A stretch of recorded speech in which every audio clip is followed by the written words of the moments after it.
Now when we से content which is specifically PYQ backed, ये जो आपके सामने दिख रहे हैं छोटे छोटे पिक्चर, ये सारा content is going to be for you.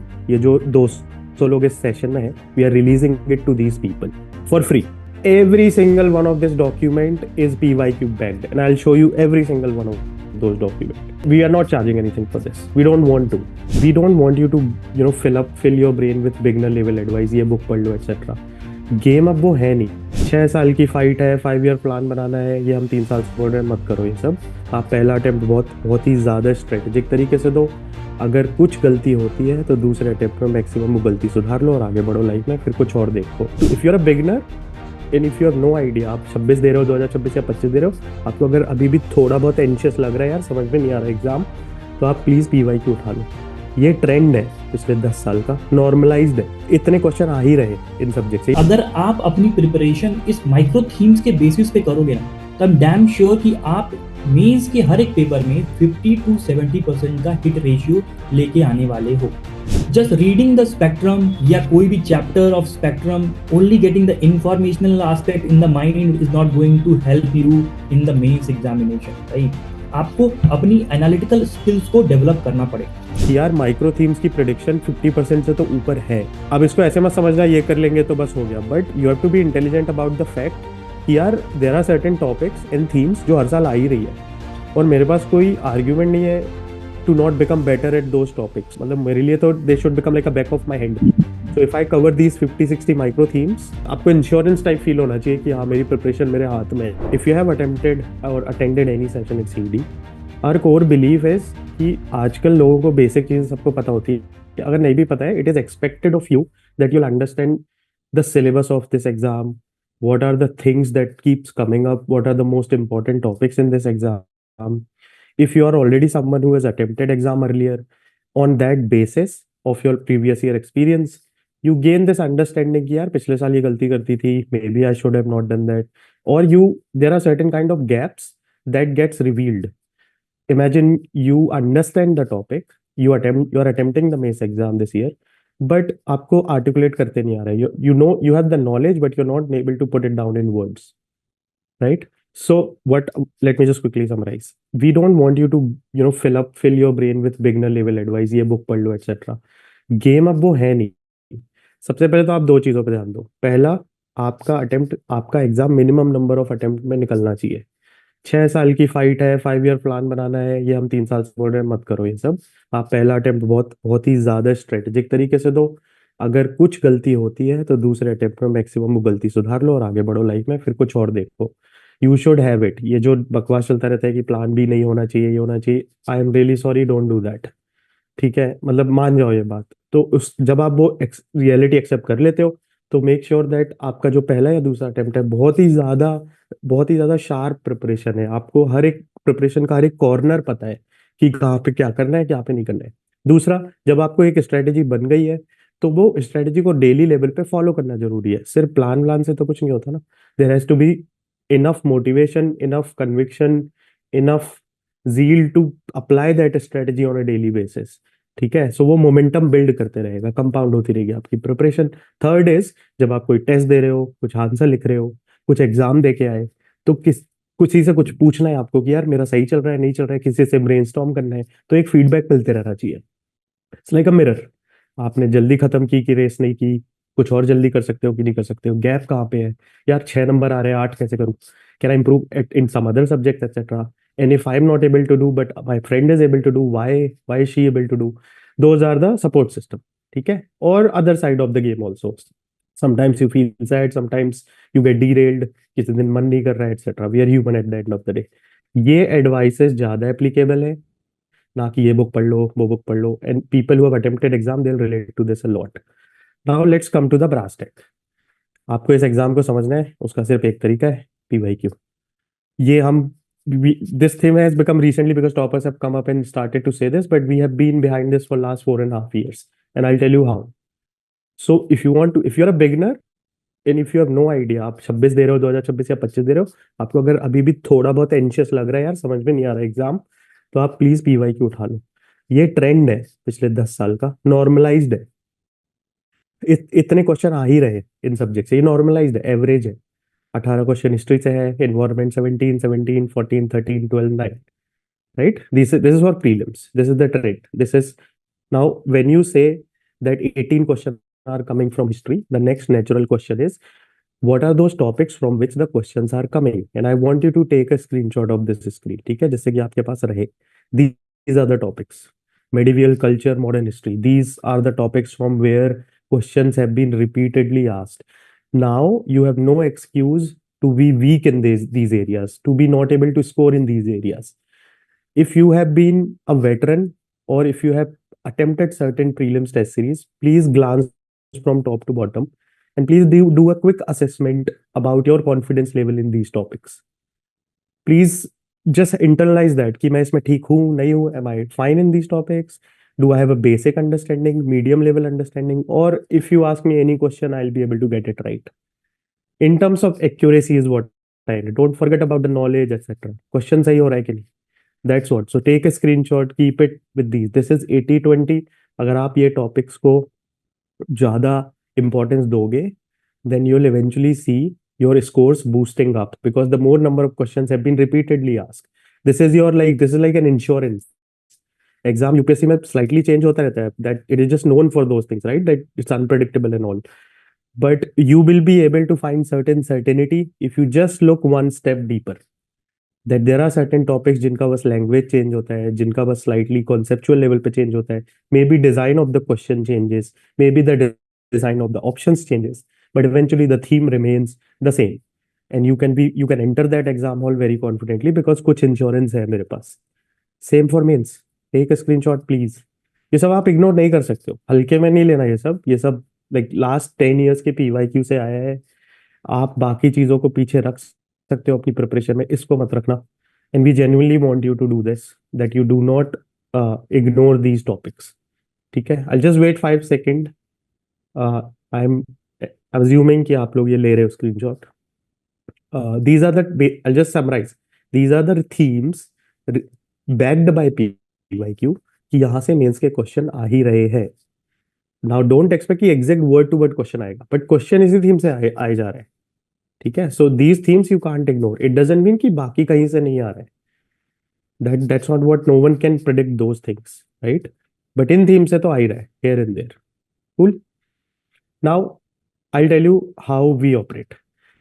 For last 4.5 years we have been refining our PYQ based content. हम इतने deep जा चुके हैं अभी PYQ में, and I'll tell you in just few slides, and Arvind sir is here just to talk about that. After this session, इसके बाद आपको कुछ करना ही नहीं है PYQ में.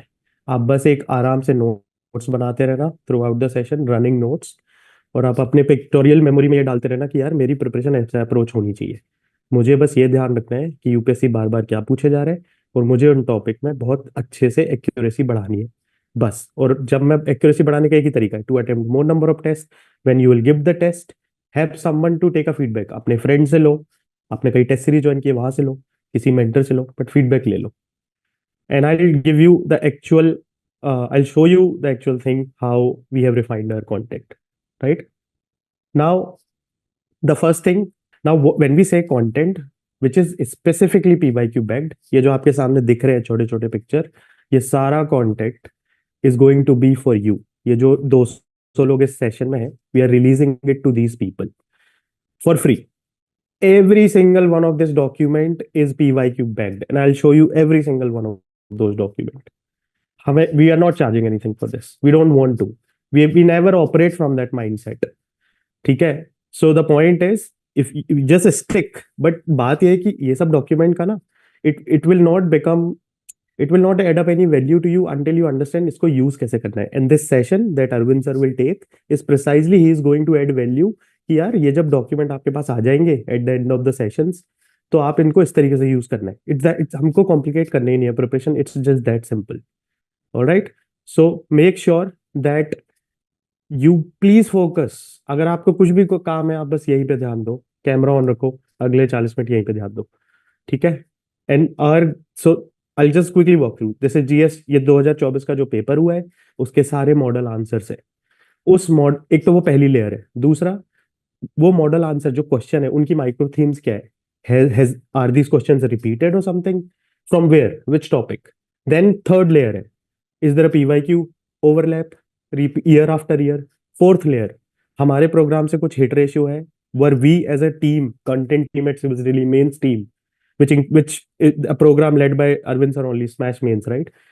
Are we able to crack something really good कि हमारे क्वेश्चन से कुछ थीम्स ओवरलैप हुई है, एटसेट्रा? क्या हमारे करंट अफेयर्स प्रोग्राम से हुई है? तो this is 1 2 3 4 4 all available for you. At the end, I'll give you all the access for free. Nothing. There is no one who comes close to CD when it comes to cracking PYQ based preparation and micro themes. Hands down. I'm not saying because I'm from CD. I'm saying because I've checked all everywhere. Because I wanted to know aspirants को best content कौन दे पा रहा है यार आज की date में. And I am very proud that this is the team that keeps on doing it. हम उतना हल्ला नहीं बजाते हैं. We remain very quiet at the background, work very quietly with the aspirants. हमें नहीं करना है वो सब. But at the end of the day, we want to own up certain things, and we are very proud that we are able to provide this level of quality content to aspirants. हमको that's what the end of the day, that's the game is, right? Everything is original. Copy के paste का game we don't play.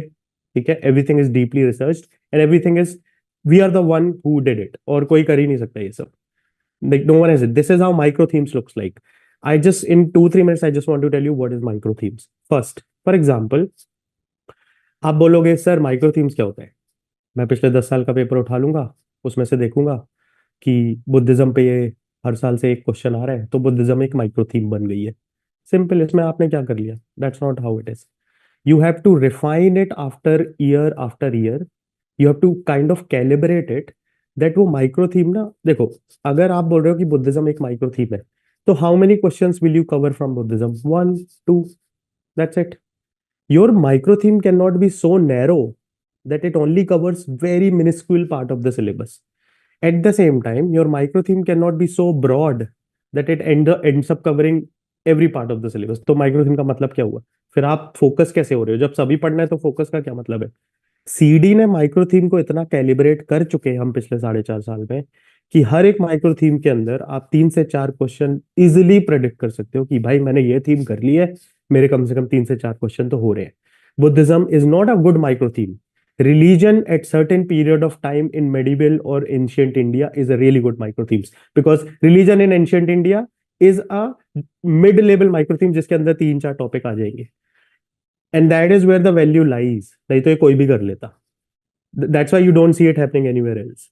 So this is how micro themes looks like. This is for paper 2. This is GS paper 2 का micro themes.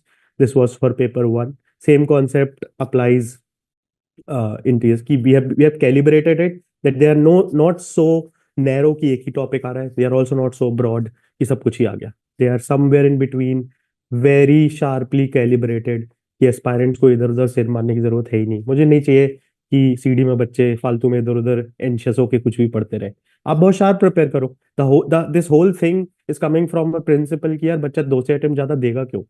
Another thing, annotated NCERT. you'll never find this anywhere else. ये in-house innovation है from teachers like Arvind sir and everyone else. ये annotated NCERT है. How it works is, एक normal बच्चा NCERT बस उठाएगा, page पलटेगा, उसको ये कॉन्टेक्स्ट ही नहीं है कि भाई क्या पढ़ना है, क्या नहीं पढ़ना है, क्या छोड़ना है, क्या पहले पूछा जा चुका है, क्या प्योरली फैक्चुअल है, क्या डेफिनेशन है, क्या कोई एक्सट्रीम फैक्ट्स है जो फिर भी गलत है. So we have layered the NCERT in 5 layers and they are color differentiated. आपके सामने एग्जाम्पल है. I don't want to just tell you, I wanted to show you. And these are the examples in front of you. These are NCERT, आपको freely available है. You'll be able to मतलब access this after this session. I'll give you the link and all. Just stay. These are our model answers. Left side पे आपके screen पे micro theme का analysis है इस साल के जीएस पेपर 1 का. ये क्वेश्चन कहाँ से आया है, कौन सी माइक्रो थीम है, यूपीएससी के किस सिलेबस का पार्ट है, कौन सा सब्जेक्ट है, और पहले कितनी बार आ चुका है इस थीम से. जो आपके सेकंड है वो हमारी मेंस की एफएलटी है. हमारी एफएलटी का डायरेक्ट सोर्स लिंक्स भी है. You can actually trace it back to our program. So we are not just saying it कि हमारा है जैसे सब बोलते रहते हैं. See I have to tell you this because we are very proud कि हम इतनी वैल्यू क्रिएट कर पा रहे हैं पेरेंट्स को. And then Samachar Manthan, and then on the right side you have model answers. Let me tell you this because I have your attention. अगर आप पहली बार एग्जाम दे रहे हो, ये 4 डॉक्यूमेंट आपको मिस करने ही नहीं चाहिए.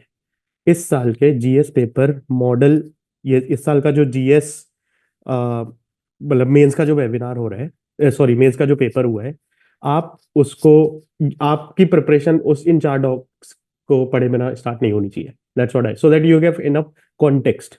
ऐसे, this is the document where we talked to many rankers who have actually claimed their space in this particular paper, कि उनको ऐसे में इतना अच्छा आर्टिकुलेशन आता है, वो इतने अच्छे से सोच सकते हैं, वो अपने ऐसे को इतने अच्छे से इंट्रो से स्टार्ट कर सकते हैं, वो इतनी अच्छी स्टोरी लिख पाए हैं अपने ऐसे में, वो इतने अच्छे एनेक्डोट लिख पाए हैं, फैक्ट्स लिख पाए हैं, आर्ग्यूमेंट्स दे पाए, काउंटर आर्ग्यूमेंट्स, कंक्लूजन दे पाए, and all of this is validated by their marks in the exam, right? We talked to 30-40 plus of these rankers from past 6-7 years, tried to ask them, show them कि ये topic आया है, आप बताओ कैसे approach करोगे. And the best we could do is that we give you a custom made anecdotes, reflections and PYQs for each topic in essay. ये देखो आपके सामने document.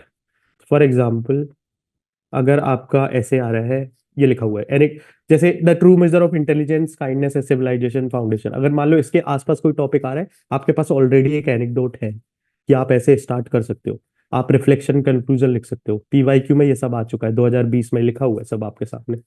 This is the level, the depth at which CD teams works at.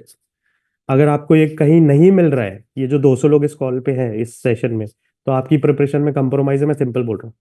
आप इससे नीचे expect कर ही नहीं सकते अब इस एग्जाम में.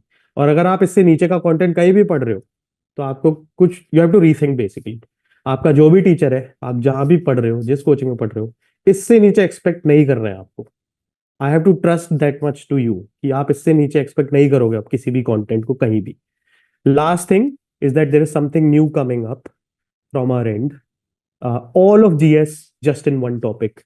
All right, I'll not reveal the name of this. We are still kind of, this is in the process, but the fact and the idea behind this is, can we give one topic to a kid and make sure कि वो एक topic इस तरीके से पढ़े कि उसके चारों जीएस पेपर का कॉन्सेप्ट क्लियर हो रहा है. आपके सामने बुलडोजर जस्टिस, जीएस पेपर 1 में भी एप्लीकेबल है, 2 में भी है, 3 में भी है, 4 में भी है.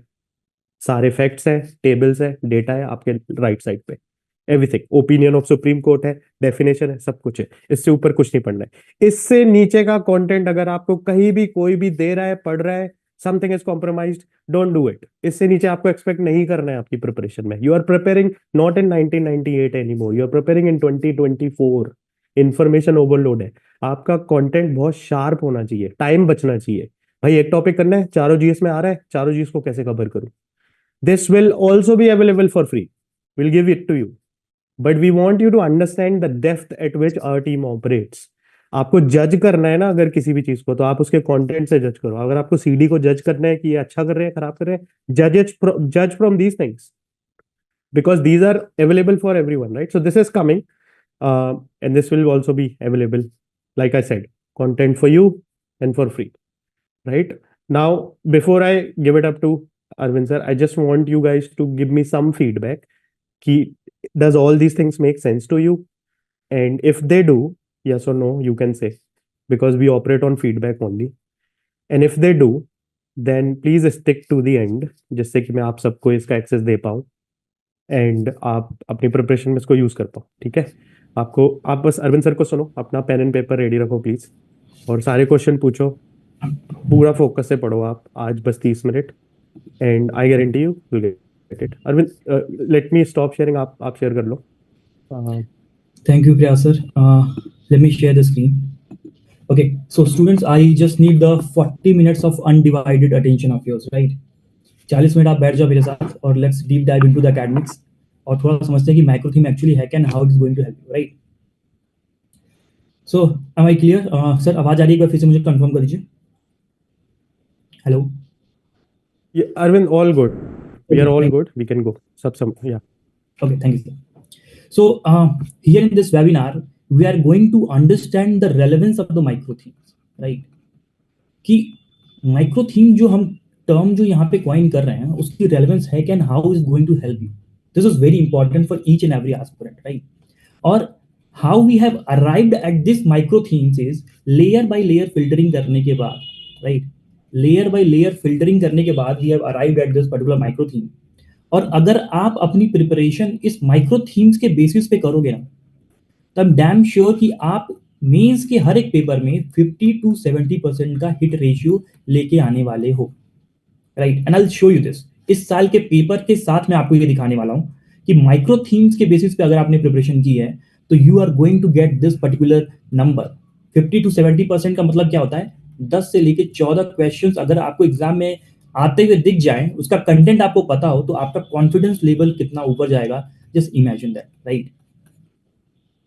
सो try to stick with me और समझते हैं माइक्रो थीम है क्या, राइट? बट उससे पहले let's understand the reaction of students जो इस बार पेपर दिए, राइट? जैसे ही पेपर हुआ, for example I think 20th को पेपर था, जीएस का पेपर 21 और 22 को था, राइट? जैसे ही पेपर 12 बजे खत्म होता है, you will C most of the faculties coming up and started giving reaction about the paper कि हमारी क्लास में से कोई ये आया था, मैंने अपनी इस क्लास में वो पढ़ाया था, तो ये तो तुमसे हो ही जाना चाहिए था। बट एक्चुअल जो मेंस एस्पिरेंट जो एग्जाम दे रहा होता है ना, even veteran, all these people जो मैंने यहाँ लिए हैं, ये 4 मेंस वाले लिए, राइट? अगर आप आगे वाली स्लाइड में देखोगे, ये सब इंटरव्यू वाले लिए मैं। तो वो एक्चुअली एग्जाम में क्या फील कर रहे हैं, that is the real reaction जो कि आपको एक सच में कुछ इनपुट दे पाएगा, राइट? फैकल्टीज जो कि अब ऑलरेडी अपने एक सब्जेक्ट मैटर एक्सपर्टीज रखती हैं, उन्होंने अपने क्लास में सब कुछ कवर कराया होता है, किस दिन किस पर्टिकुलर क्लास में किस 2 घंटे की क्लास में उन्होंने क्या कवर कराया, you are not going to remember in the mains examination, right? उस 3 घंटे में आप रिमेंबर नहीं कर पाओ, राइट? बट अगर आपने अपनी प्रिपरेशन माइक्रो थीम्स के अकॉर्डिंग की है, तो you are going to be remember, like you are going to remember most of the things, right? तो लेट्स सी इनके रिएक्शंस क्या थे पहले, ठीक है? तो there are people who are saying कि पेपर मॉडरेट था। इफ यू सी कि हमेशा ये जो बंदा है जिसने 4 मेंस दिए हैं, आल्सो ये असिस्टेंट कलेक्टर भी है जेएनके का, easy to moderate paper. But this particular student जिसने 4 मेंस दिए हैं, इसको कुछ क्वेश्चन स्ट्रेंज लगे, कुछ क्वेश्चन टफर लगे, राइट? कुछ क्वेश्चंस इसको बहुत ही लेंदी और highly link to GS and GS 2 या जीएस 3 लगे, जीएस 4 के स्पेशली क्वेश्चंस, राइट? So ऐसा क्यों होता है कि there's a different reaction even among the veteran aspirants, these are the people who have given interview, right? And they are saying the paper was more unconventional, right? So you will find a mixed reaction of most of the aspirants, right? किसी का एक single reaction आपको नहीं आएगा कि paper आसान था, कोई बोलेगा पेपर टफ था, so you will get a mixed reaction, right? So I'll be clearing this air also कि पेपर एक्चुअली था कैसा, ठीक है? और based on the micro theme preparation, अगर आपने प्रिपरेशन की है तो आप एक्चुअली बता पाओगे कि पेपर कैसा था, कौन से क्वेश्चंस हैं जो पेपर में ओवरऑल मार्किंग को नीचे लेके चले जाएं, everything you will be able to gauge, right? और यही माइक्रो थीम्स की एनालिसिस अगर किसी को आएगी तो वो अपने लिए सारे जीएस पेपर्स में मैक्सिमम स्कोर्स को अटेन करेगा, right?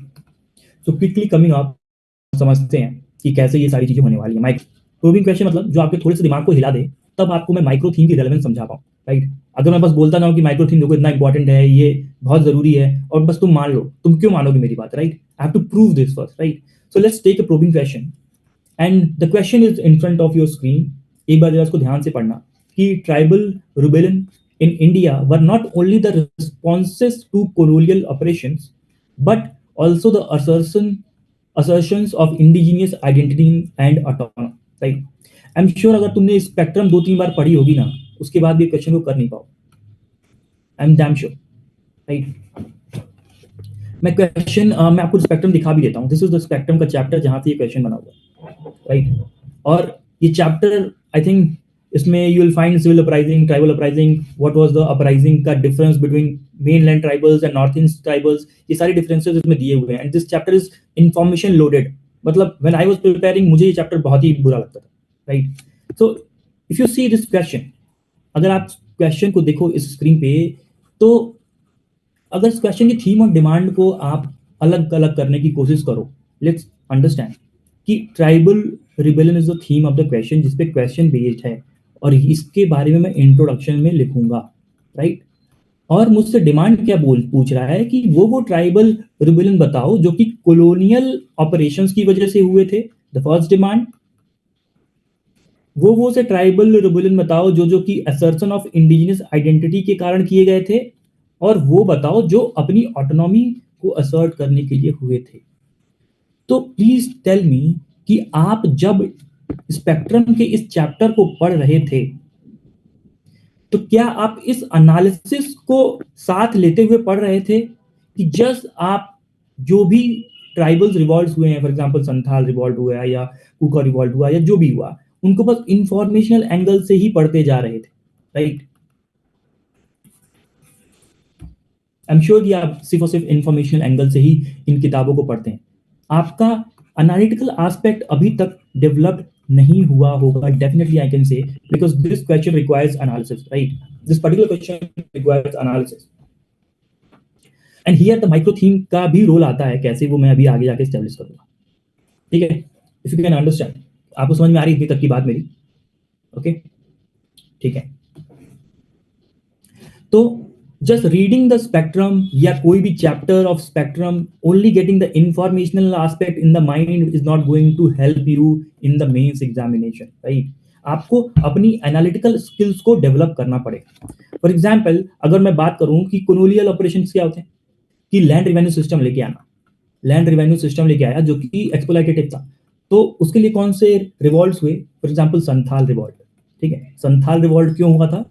Against the zamindars, against the money lenders, right. तो this was the particular thing जो कि कोलोनियल ऑपरेशंस की वजह से हुआ था, जो आपने इसको इस तरीके से नहीं पढ़ा होगा। Assertion of indigenous identity, for example Satnami, they revolted because they wanted to restore the Satnami belief, right. तो वो सारे एग्जाम्पल्स, वो सारे रिवॉल्ट इस पर्टिकुलर डिमांड के अंदर आएंगे।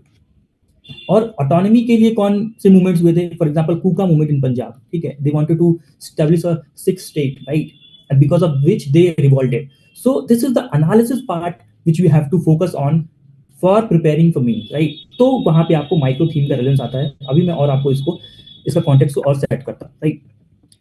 Let's see this, the journey of aspirants. दो एस्पिरेंट की जर्नी देखते हैं, राइट। पहले 6 महीने में everybody reads the standard book. If you see, पहले 6 महीने में there is a basic preparation phase, जहां पे आप अपनी बेसिक बुक्स और स्टैंडर्ड बुक्स को कवर करते हो और इंफॉर्मेशनल एस्पेक्ट जितना भी होता है ना, उसको एब्जॉर्व करने की कोशिश करते हो, सिलेबस के थ्रू जाते हो, सारी बुक्स के जितने भी टॉपिक्स हैं उनको समझने की कोशिश करते हो। This is the first 6 months process, right. 6 महीने का प्रोसेस होता है। अगर आपने ये किया है, उसके बाद भी आप इस वाले क्वेश्चंस को सॉल्व नहीं कर सकते। इसके बेसिस पे आप उस 6 महीने के बेसिस पे, जो 6 महीने की तैयारी है उसके बेसिस पे आप इस क्वेश्चन को सॉल्व नहीं कर सकते, राइट। फॉर दिस आपको क्या करना होगा? Now there are two students, student A and student B, both started the preparation like this, but outcome दोनों का अलग है। एक हो सकता है एग्जाम को क्लियर करे, एक हो सकता है एग्जाम को ना क्लियर करे। सो सेम टाइम पे दो स्टूडेंट प्रिपेयर कर रहे हैं। Both of the student gave 6 months to what? To the basic preparation phase, अपनी एनसीईआरटीज को पढ़ना, अपने स्टैंडर्ड बुक को पढ़ना। नाउ द स्टूडेंट बी जो था वो थोड़ा सा स्मार्ट था, राइट। उसने एक बार अपनी 2 बार किताब पढ़ने के बाद ही switch to the mains preparation, right. वो अपनी मेंस प्रिपरेशन पे स्विच कर गया and started what? Solving the PYQs, ठीक है। माइक्रो थीम्स की एनालिसिस करके उसके बेसिस पे नोट्स को बनाना शुरू कर दिया, कंसोलिडेट करना शुरू कर दिया, और उसकी एनालिटिकल स्किल्स शार्पन होने शुरू हो गई। फॉर एग्जाम्पल, कि अगर आप ऐसे क्वेश्चंस अब आप जब अपने स्पेक्ट्रम की ये वाली इस क्वेश्चन को पढ़ने के बाद, अब आप जाके अगर अपने स्पेक्ट्रम की ये वाली चैप्टर खोलोगे तो यू विल, आपको इसको पढ़ने का नजरिया ही पूरा बदल जाएगा। इस चैप्टर को पढ़ने का पूरा नजरिया बदल जाने वाला है। क्यों? क्योंकि इस क्वेश्चन के साथ मैंने आपके अंदर एक एनालिटिकल ऑब्जर्वेशनल स्किल डाल दी कि अब इस चैप्टर को तुमको इस तरीके से देखना है, right. So the student B who started with the student A, same basic level 6 महीना पढ़ने के बाद ही shifted to what? The mains preparation, ठीक है। और मेंस के कुछ क्वेश्चन सॉल्व करने के बाद, मेंस की गाइडेंस लेने के बाद इसकी एनालिटिकल स्किल्स जो है वो डेवलप हो गई हियर। उसके बाद अगेन जनवरी खत्म होते ही फरवरी के बाद आपको फिल्म्स का फीवर आने लगता है, फिल्म्स का सीजन आ जाता है and everybody will leave the mains preparation because there is a FOMO कि अगर आप फिल्म्स में ही नहीं क्वालिफाई कर पाए तो मेंस की प्रिपरेशन धरी की धरी रह जाएगी, राइट। तो ही shifted again to the prelims. अभी इसके पास इंफॉर्मेशनल और एनालिटिकल एस्पेक्ट दोनों स्किल्स इसके पास जनरेट हो गई हैं, राइट। अभी ये दो ऑप्शंस भी जब प्रीलिम्स के एलिमिनेट करता है तो बहुत अच्छे से एलिमिनेट कर पाता है because he has got the analytical skills. और अगर ये प्रीलिम्स क्लियर करेगा तो मोस्ट प्रोबेबली मेंस भी क्लियर करेगा और इंटरव्यू तक डेफिनेटली जाएगा। वहीं जो पहला स्टूडेंट है ए, उसने बेसिक बुक खत्म की, उसके बाद उसने अपनी प्रिपरेशन को मेंस भी नहीं लेके गया, वो उसी बुक को 10 बार रिवाइज कर रहा है। फॉर एग्जाम्पल, अगर आप स्पेक्ट्रम 10 बार भी रिवाइज कर लो, लेट्स से कि इस चैप्टर को आप 10 बार भी पढ़ लो तब भी आप इस क्वेश्चन को नहीं लगा पाओगे। क्यों? क्योंकि अभी तक आपकी एनालिटिकल स्किल्स तो जनरेट ही नहीं हुई है, उस तरीके सोचने का पैटर्न जनरेट ही नहीं हुआ है, तो आप लगा ही नहीं पाओगे। This is the real thing, right? तो हर एक चीज की लिमिटेशन होती है, चाहे आप इसको 15 बार और पढ़ लो। तो जो नेसेसरी स्किल्स जो सीखनी थी यूपीएससी प्रिपरेशन के लिए, वो तो मेंस की प्रिपरेशन से आनी थी, जो कि की नहीं, राइट? और जनवरी आ गया, और जनवरी आने के बाद अगेन आप प्रीलिम्स के लिए इंफॉर्मेशन एस्पेक्ट पढ़ोगे, आपके प्रीलिम्स के क्वेश्चंस गलती होंगे, क्योंकि एनालिटिकल स्किल्स जो चाहिए थी ना अभी तक डेवलप नहीं हुई हैं। और प्रीलिम्स अगर आप क्लियर करते हो तो हमारे लिए बहुत मुश्किल हो जाता है, because I have dealt with the student जो कि प्रीलिम्स पहली बार के लिए क्लियर किए थे और हमारे साथ स्मैश में आए, तो उनको उस लेवल तक पहुंचाना इतने कम टाइम में, it is a challenge for us also, right? तो most of the chances is what कि आपका मेंस कॉम्प्रोमाइज हो सकता है, राइट? सो एक स्टूडेंट और दूसरे स्टूडेंट की जर्नी में डिफरेंस क्यों आता है? क्योंकि हर एक टाइम पीरियड के बाद आपको एक अलग स्किल सेट अपने अंदर ऑब्जॉर्व करना पड़ता है, सीखना पड़ता है, राइट? और अगर आप उस चीज को नहीं समझते हो कि एनालिटिकल स्किल्स भी इंपॉर्टेंट हैं, ठीक है, उसके बाद अगर आप इस चीज को नहीं समझते हो तो again you are going to be going to not to clear, like UPSC का एग्जाम क्लियर करना काफी मुश्किल हो जाएगा आपके लिए, और इस जर्नी के प्रोसेस को समझना बहुत मुश्किल हो जाएगा, right?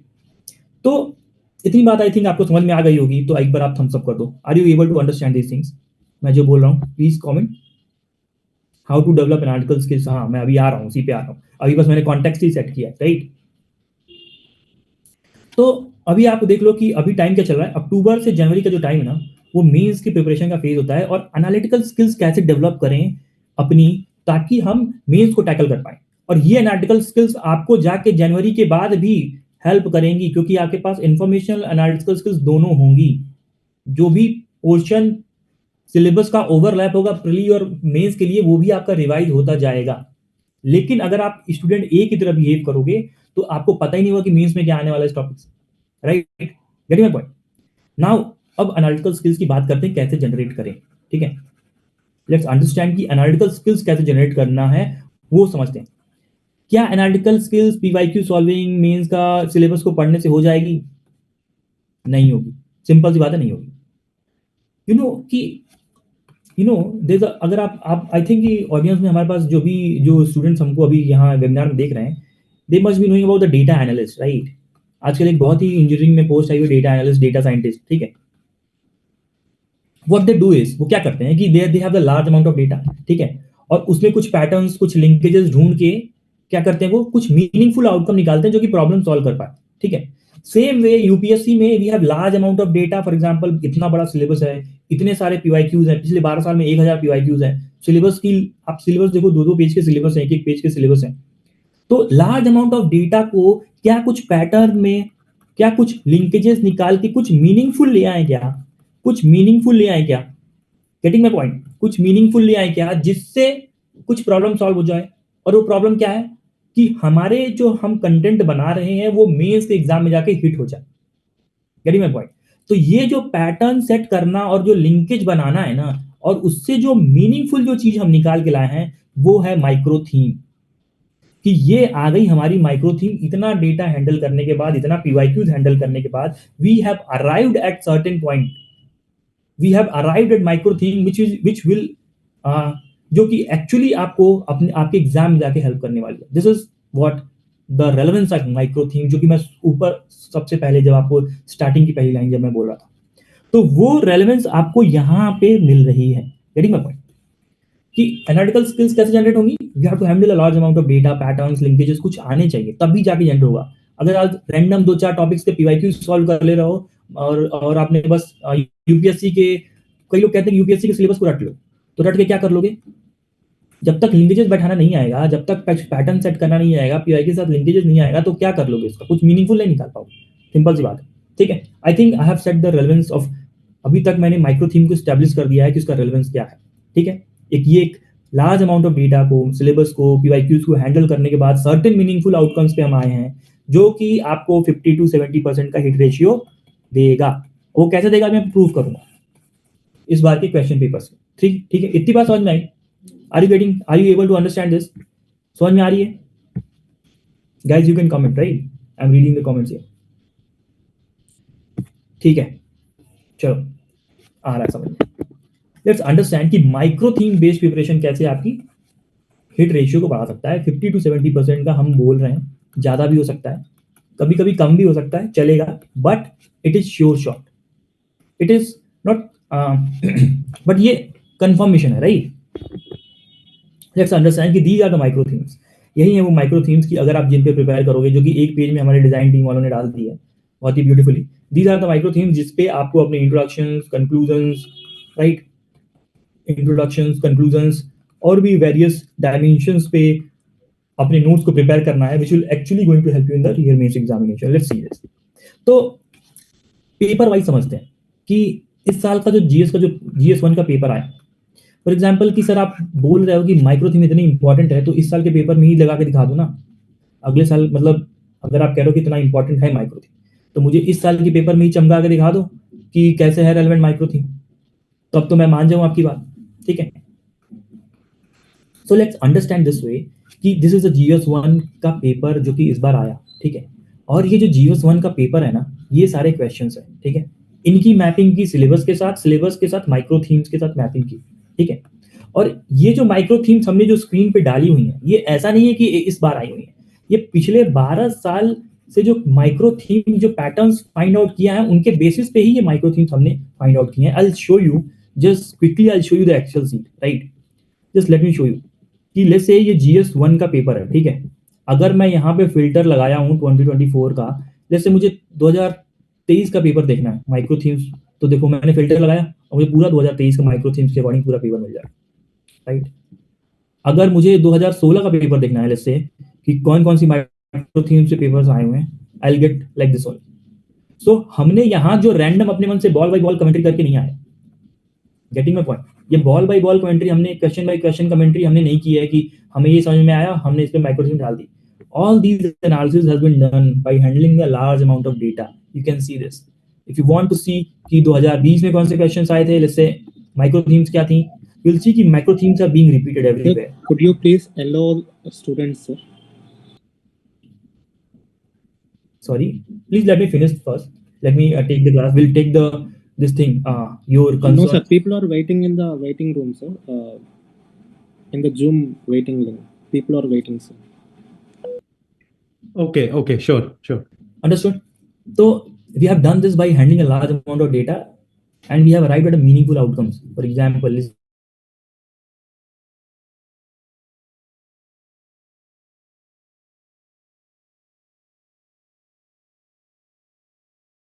Arvind, can you please unmute yourself?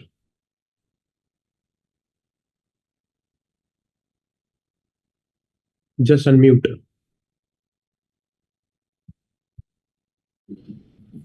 okay, Yeah, all okay. good. Am I Yes. okay? एक सेकेंड, मेरे iPad में तो दिक्कत नहीं आई। Okay, got it. Guys, I was just saying कि we have just made this sheet.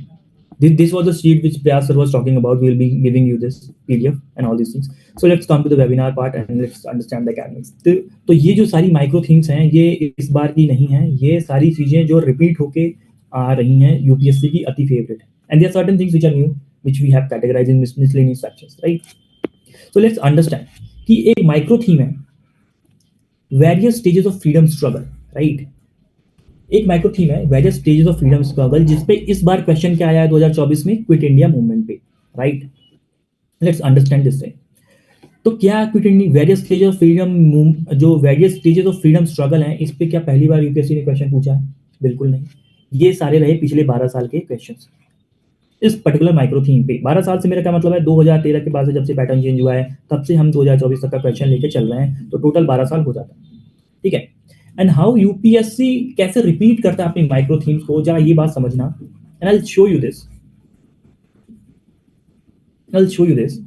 कि can you see this particular question, assess the role of British imperial power in complicating the process of transfer of power during 1940s. So if I'll just quickly add a paper here and I'll tell you this thing. During 1940s, can you tell me the role of Britishers at that time कि कौन कौन से events के साथ या कौन कौन से स्कीम्स वो लेके आ रहे थे? For example you will talk about August offer, ठीक है, they came up with Cripps mission,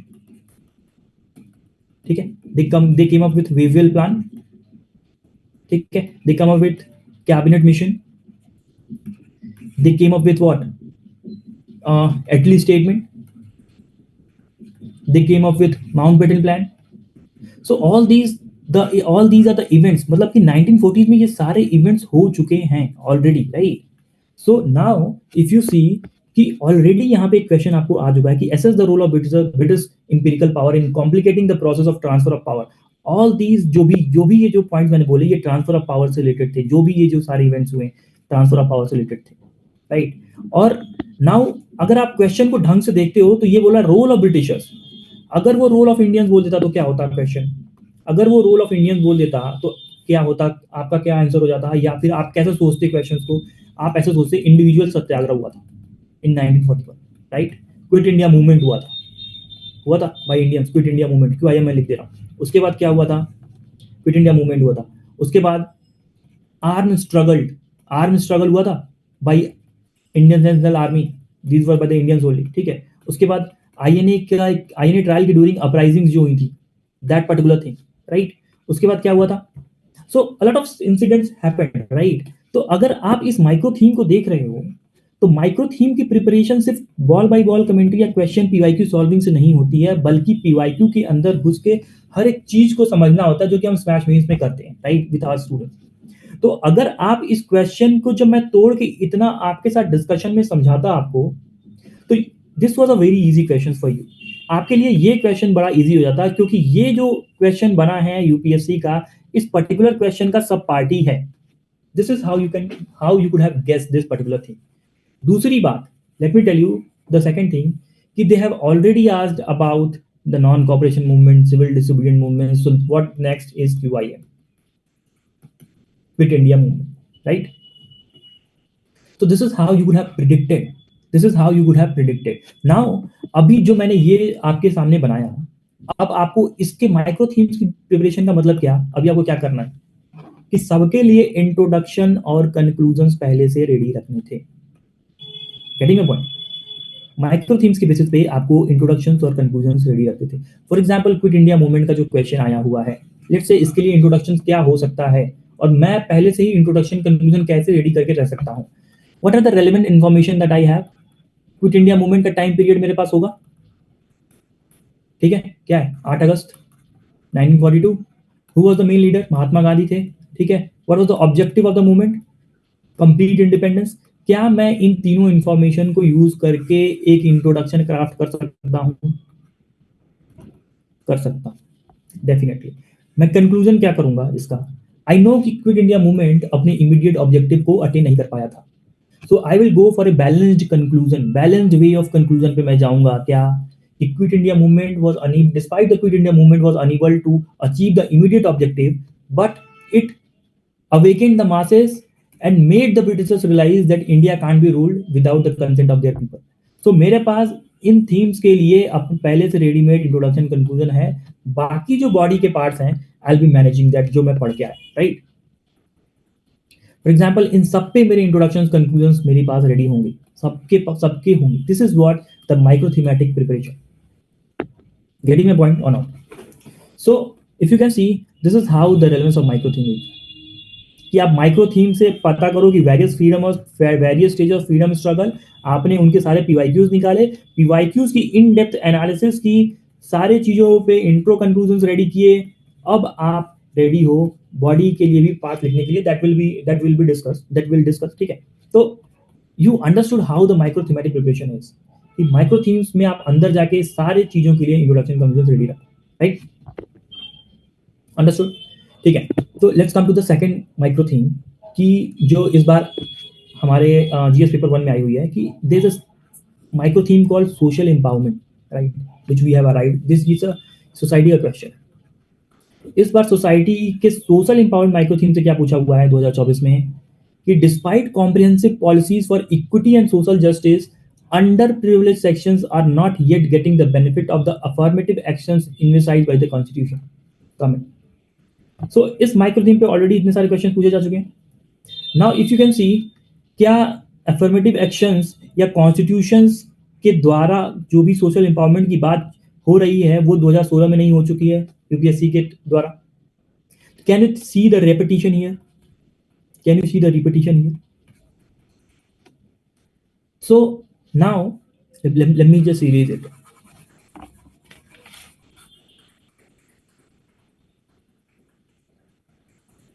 Let me just erase it. Okay. Now they are talking about underprivileged sections, right?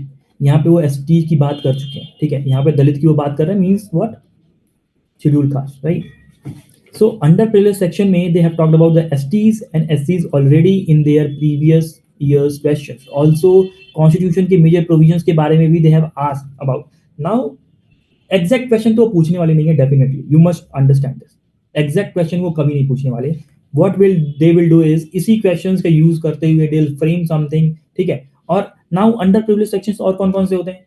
Can you आप बता सकते हो कि affirmative actions जो कि constitution ने लिए हुए हैं किन किन अंडर प्रिविलेज सेक्शंस के लिए, फॉर एग्जांपल वुमेन और चिल्ड्रन के लिए लिए हुए, राइट टू एजुकेशन की बात हुई है चिल्ड्रन के लिए, वुमेन के लिए रिजर्वेशन की बात है, ठीक है, एससीज की बात है, एसटीज की बात है, राइट, माइनॉरिटीज और religious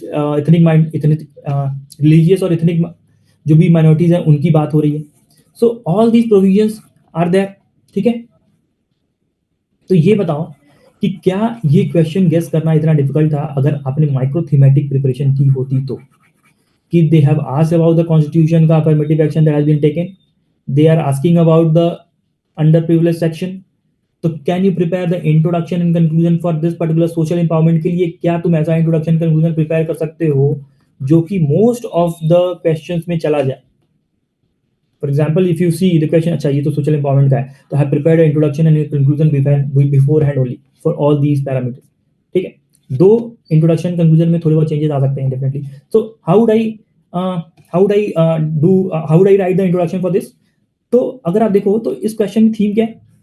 under privilege section. I will explain who are under privilege section और क्रॉस करूंगा किससे? कॉन्स्टिट्यूशन में उनके बारे में जो स्कीम्स दी हुई हैं अफर्मेटिव एक्शंस की.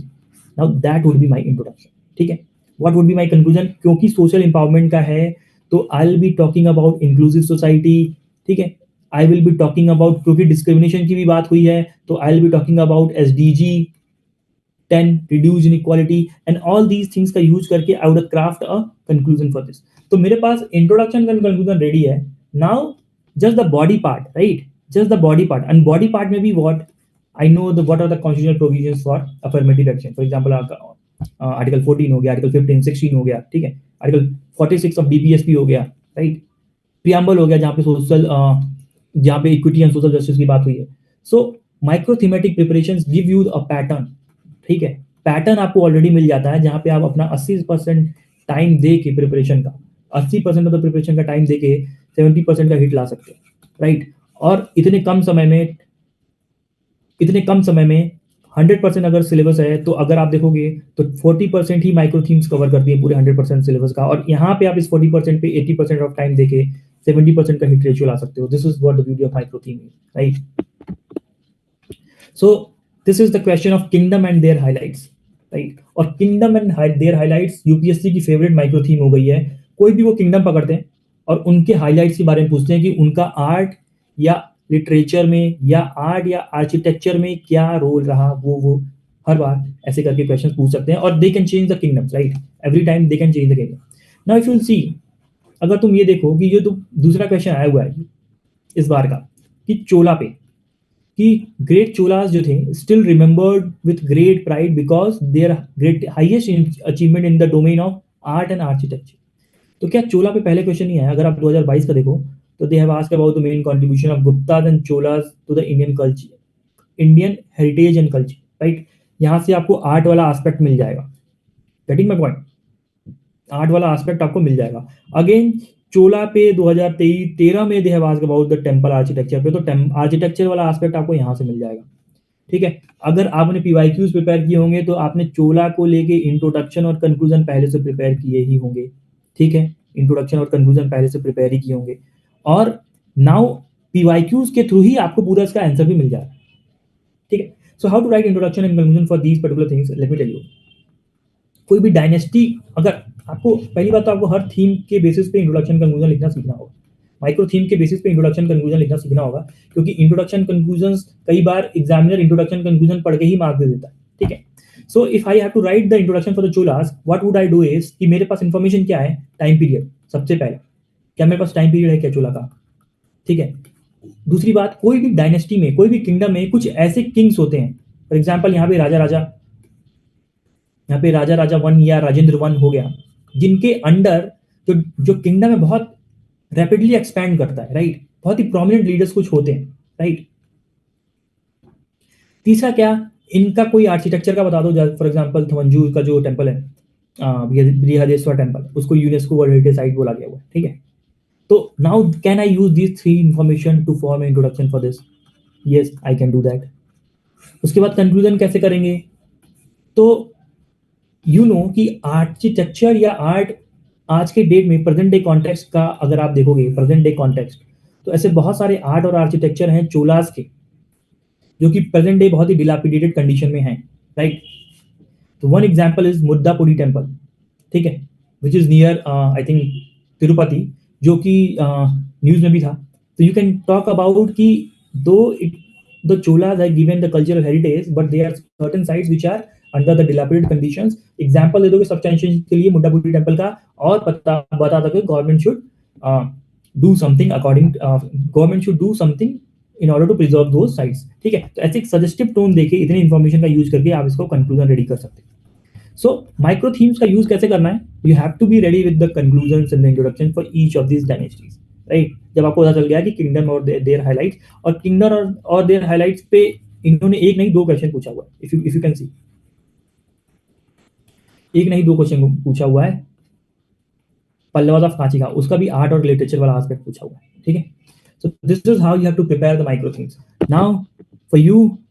अच्छा, so it was the we understood GS1 का हम समझ गए। Now will be quickly shifting, क्योंकि हर एक क्वेश्चन को हम नहीं देख सकते GS1 के। अच्छा, GS1 का जो पेपर था वो few of the students find it difficult, ठीक है, कुछ को डिफिकल्ट लगा, कुछ को मॉडरेट लगा, कुछ को लगा इजी, ठीक है। But there are certain question in GS1 जो कि पेपर को बाउंसर बनाता है, राइट, और थोड़ा सा डिफिकल्ट बनाता है। क्यों बनाता है वो भी मैं बताता हूँ, और ओवरऑल GS1 के स्कोर को डाउन लेके जा सकता है, ठीक है। अगर इतनी आपके अंदर समझ हो कि माइक्रो थीम्स के अकॉर्डिंग ये क्वेश्चन तो बैठ नहीं रहे, यानी कि ये क्वेश्चन कुछ नए होंगे, और अगर ये क्वेश्चन कुछ नए हैं तो हो सकता है कि सारे लोग ही इसमें कुछ ना कुछ जेनरिक आंसर लिख रहे हों, और हो सकता है कि GS1 में नंबर सबके ही कम आना शुरू हो जाए, जो कि 2023 में पैटर्न था कि GS1 में बहुत कम नंबर आए बहुत लोगों को, ठीक है। तो if you see the concept of demographic winter, most of the people they could not find कि डेमोग्राफिक विंटर क्या होता है, बट इवन अगर उनको पता भी चला तो they could not right the good answer, generic हो गया उनका answer.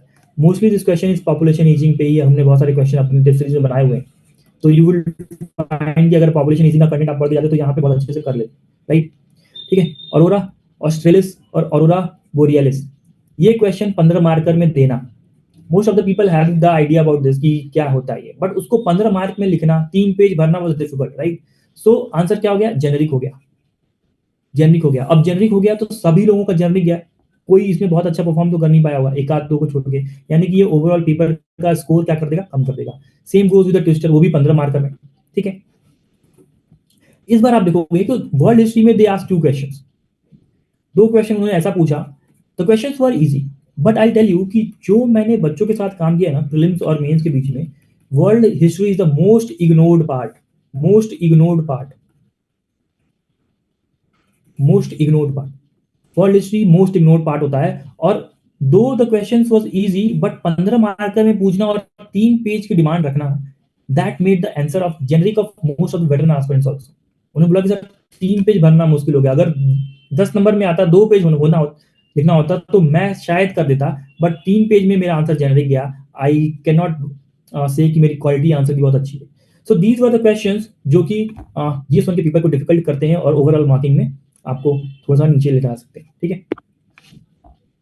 So the assignment was this कि आप इन क्वेश्चंस का आंसर लिख के मुझे भेजोगे, राइट, इन क्वेश्चंस का आंसर लिख के मुझे भेजोगे, ठीक है। और कहाँ भेजोगे? इस पर्टिकुलर QR कोड पे। So you can take the screenshot या आप इसका QR स्कैन कर सकते हो और इनका आंसर मुझे भेज सकते हो। ओके, मैं 2 सेकंड वेट Yeah, कर लेता let's just go to the question so that बच्चों को क्वेश्चन का स्क्रीनशॉट ले लो। हूँ। ओके, तो विल बी शेयरिंग द एक बार पीडीएफ, आप will be sharing the PDF also, but मैं आपको क्वेश्चंस का ये भी दिखा देता हूँ यहाँ पे। Okay, take this question only, एक ही क्वेश्चन लो, मैं हर एक जीएस हाँ पेपर का एक दे दूंगा, एक क्वेश्चन यहाँ का ले लो। या so folks what Arvind sir is asking is आप इनमें से कोई भी क्वेश्चन उठाओ, ये माइक्रो थीम अगर आपको अच्छे से समझ में आ गया है तो try to apply that concept and send us one of the answer. हाँ, आप खुद लिख के भेज दो सो दैट हम लोग को ये पता चल जाए कि आप where are you standing etcetera in terms of content, in terms of understanding of themes and demand of the question, in terms of knowledge, or in terms of even articulating. So, and ये questions उठा लो आप and let's just go to the QR. So आपको भेजना यहाँ पे है इस QR code पे, या आकाश वी आर शेयरिंग, या एक WhatsApp का ही नंबर है, आप अपना एक PDF या फोटो भेज सकते हो as per your time. Arvind sir will locate it and will talk to you कि आप कहाँ पे कर रहे हो, गैप्स पता चलेंगे। ठीक है। Also okay, folks I think हम थोड़ा 15 से 20 मिनट थोड़ा डिले चल रहे हैं। इज दैट ओके अगर हम थोड़ा स्लाइटली स्ट्रेच करेंगे 20 मिनट्स? प्लीज राइट यस और no. Is it okay if we'll stretch by 20 minutes this session? ठीक है, thanks thanks thanks. Cool, okay, let's so move ahead. Make it quick. ठीक है, मैं जल्दी करता हूँ। ठीक है, this is the paper of GS2। ठीक है और ये जितनी भी माइक्रो थीम्स है ना, ये पहले आ चुकी हैं पिछले 12 साल के क्वेश्चंस में, और इस साल भी यूपीएससी ने इन्हीं माइक्रो थीम्स को ध्यान में रखते हुए पेपर को फ्रेम किया है, क्वेश्चन पेपर को फ्रेम किया है। ठीक है, नाउ आई टेल यू कि बिगनर और वेटरन का रिएक्शन कैसा रहा, क्योंकि हर एक पेपर की फ्रेमिंग अलग थी, हर एक पेपर से हम कुछ एनालिसिस ले सकते हैं। हो सकता है कि जिस तरीके का पेपर यूपीएससी ने GS2 का इस बार सेट किया हो सकता है कि इसी तरीके का पेपर GS1 में अगली बार सेट कर दे और GS1 का पैटर्न GS2 में लाके डाल दे। ठीक है, तो हर एक पेपर से हमको डिफरेंट एनालिसिस मिलेगी, पहली बात तो तुम ये समझ के रखो। ठीक है, दूसरी बात, एक माइक्रो थीम है हमारी, क्या, एग्जीक्यूटिव वर्सेस लेजिस्लेचर। यहाँ पे क्वेश्चन आया हुआ है कि growth of cabinet system has practically resulted in the marginalisation of the parliamentary supremacy elucidate. क्या मतलब हुआ कि कैबिनेट सिस्टम के बढ़ने से हमारा जो पार्लियामेंट्री सुप्रीमेसी है ना वो कम हो गई है, यानी कि this is the question of executive control over legislature. ठीक है, आप पढ़ते होंगे कि एग्जीक्यूटिव कैसे कंट्रोल करता है लेजिस्लेचर को। ठीक है, और क्योंकि क्वेश्चन इलस्ट्रेट भी पूछ रहा है तो आपको एक other side of the argument बताना पड़ेगा कि लेजिस्लेटिव कंट्रोल ओवर एग्जीक्यूटिव भी बताना पड़ेगा। ठीक है, तो दिस इज द क्वेश्चन का thing, this is the question का डिमांड। ठीक है, तो क्या ये बताओ कि एग्जीक्यूटिव वर्सेस लेजिस्लेचर क्या पहली बार ऐसा हुआ है जो यूपीएससी पूछ रहा है? क्या फर्स्ट टाइम पूछा है क्या? नहीं, हमने जाके अपने अपनी पुराने पैटर्न या डेटा से जब मिलाया तो वी फाउंड कि इतने सारे क्वेश्चंस आ चुके हैं पिछले 11 साल में, राइट। और आई टेल यू, ये क्वेश्चन तो पूरा का पूरा एग्जैक्ट है। To what extent in your view parliament is able to ensure accountability of the executive in India, यानी कि लेजिस्लेटिव कंट्रोल ओवर एग्जीक्यूटिव पूछ रहा है, लेजिस्लेटिव कंट्रोल ओवर एग्जीक्यूटिव पूछ रहा है, और टू व्हाट एक्सटेंट पूछ रहा है, तो यानी कि आपको इसका other side of the argument बताना पड़ेगा, demand 2, this is demand 1, this is demand 2। तो this same question has come here, this same question has come here. तो अगर आपने एग्जीक्यूटिव वर्सेस लेजिस्लेचर वाला, अगर आपने ढंग से माइक्रो थीम पकड़ी होती और उसके बेसिस पे ये सारी प्रिपरेशन के अलॉन्ग ये सारी चीजें प्रिपेयर की होती, प्लस एडिशनल डायमेंशन जो कि न्यूज में होते, और माइक्रो थीम को सेंट्रल में रख के इसके बेसिस पे इंट्रोडक्शन कंक्लूजन फ्रेम्स करके अगर आपने प्रिपरेशन की होती तो ये बहुत इजीली आप इसको टैकल कर पाते। ठीक है, अभी मैं आपको बताता हूं कि होता क्या है एक्चुअली, कि बिगनर वर्सेस एक जो वेटरन एस्पिरेंट है उसका रिएक्शन क्या होता है एक क्वेश्चन को देख के, जो कि कुछ नया क्वेश्चन आ गया या कुछ जैसे कि कुछ वियर्ड अगर कुछ डिमांड आ जाए क्वेश्चन की, तो how the aspirants react, right. So let's see कि लोकल सेल्फ गवर्नमेंट हमारी एक माइक्रो थीम है। ठीक है, और लोकल सेल्फ गवर्नमेंट हमारी माइक्रो थीम है जिसपे पिछले इतने सालों में ये सारे क्वेश्चंस आ चुके हैं, और ये क्वेश्चन हमारे पास क्या है, analyse the role of local bodies in providing good governance at local level and bring out the pros and cons of merging the rural local bodies with urban local bodies. Now this is the question. Now let's see the reaction of a veteran and a beginner student. ठीक है, अब मैं यहाँ पे एक को डाल रहा हूँ बिगिनर, ये क्वेश्चन समझना बहुत जरूरी है, थोड़ा सा ध्यान देके सुनना मेरे को यहाँ पे, बिगिनर वर्सेस वेटरन। ठीक है, तो जो बिगनर होता है ना वो ये समझता है कि pros and cons of merging local bodies, ये एक पूरा नया डायमेंशन है जो कि यूपीएससी ने इस बार पूछा है। Pros and cons of merging local bodies और urban local bodies, sorry local bodies of panchayati rural local bodies और अर्बन लोकल बॉडीज को मर्ज करने का क्या प्रोज एंड कॉन्स होगा, ये पूछा है यूपीएससी ने पहली बार। नाउ ए बिगिनर एस्पिरेंट क्या करेगा, देखिए ये तो मुझे आता ही नहीं, इसको मैं हैंडल कैसे करूं ना, उसके हाथ पैर कांपने शुरू हो जाएंगे। द रिएक्शन इज कि वो उस डिमांड को ही बिगिनर देखता है। बिगिनर क्या करता है, उस डिमांड पे ही फोकस करता है जो उसको नहीं आती। फोकस कहां करता है, which you don't know, right, जो उसको नहीं आता है ना उस पर वो फोकस करेगा और पूरा का पूरा आंसर गड़बड़ करके आ जाएगा। वही वेटरन एस्पिरेंट ऐसे नहीं करता है। वेटरन एस्पिरेंट क्या करता है, I train lot of veteran aspirants, ठीक है, अगर आप देखो तो उसको पता है कि लोकल सेल्फ गवर्नमेंट एक माइक्रो थीम है जिसपे मेरा इंट्रोडक्शन और कंक्लूजन तो मैंने रेडी करके रखा हुआ है। फॉर एग्जाम्पल कि अगर मैं इसी क्वेश्चन को देखूं तो इस क्वेश्चन की थीम क्या है, लोकल बॉडीज, ठीक है, लोकल बॉडीज और गुड गवर्नेंस, दो थीम है क्वेश्चन में, दो थीम। तो मेन थीम कौन सी है, लोकल बॉडीज, बैकग्राउंड थीम कौन सी है, गुड गवर्नेंस और ये लोकल बॉडीज। इंट्रोडक्शन क्या आएगा, लोकल बॉडीज और गुड गवर्नेंस का क्रॉस होके आएगा कि मैं लोकल बॉडीज को एक्सप्लेन करूंगा और गुड गवर्नेंस का रेफरेंस दूंगा। फॉर एग्जांपल मैं क्या इंट्रोडक्शन लिख सकता हूँ इसका कि 73rd एंड 74th अमेंडमेंट मेरे पास है जिससे लोकल बॉडीज आई जो कि डेमोक्रेटिक डिसेंट्रलाइजेशन करती हैं और उन्होंने गवर्नेंस का जो लैंडस्केप है वो रिप्रेजेंटेटिव टू पार्टिसिपेटरी कर दिया है, ultimately leading to good governance, ठीक है। मैंने ऐसे करके इंट्रोडक्शन बना के रख दिया, ठीक है। और कंक्लूजन मेरे पास लोकल बॉडीज, क्योंकि एक माइक्रो थीम है, मैं इसके लिए कंक्लूजन भी रेडी करके रखा रहूंगा।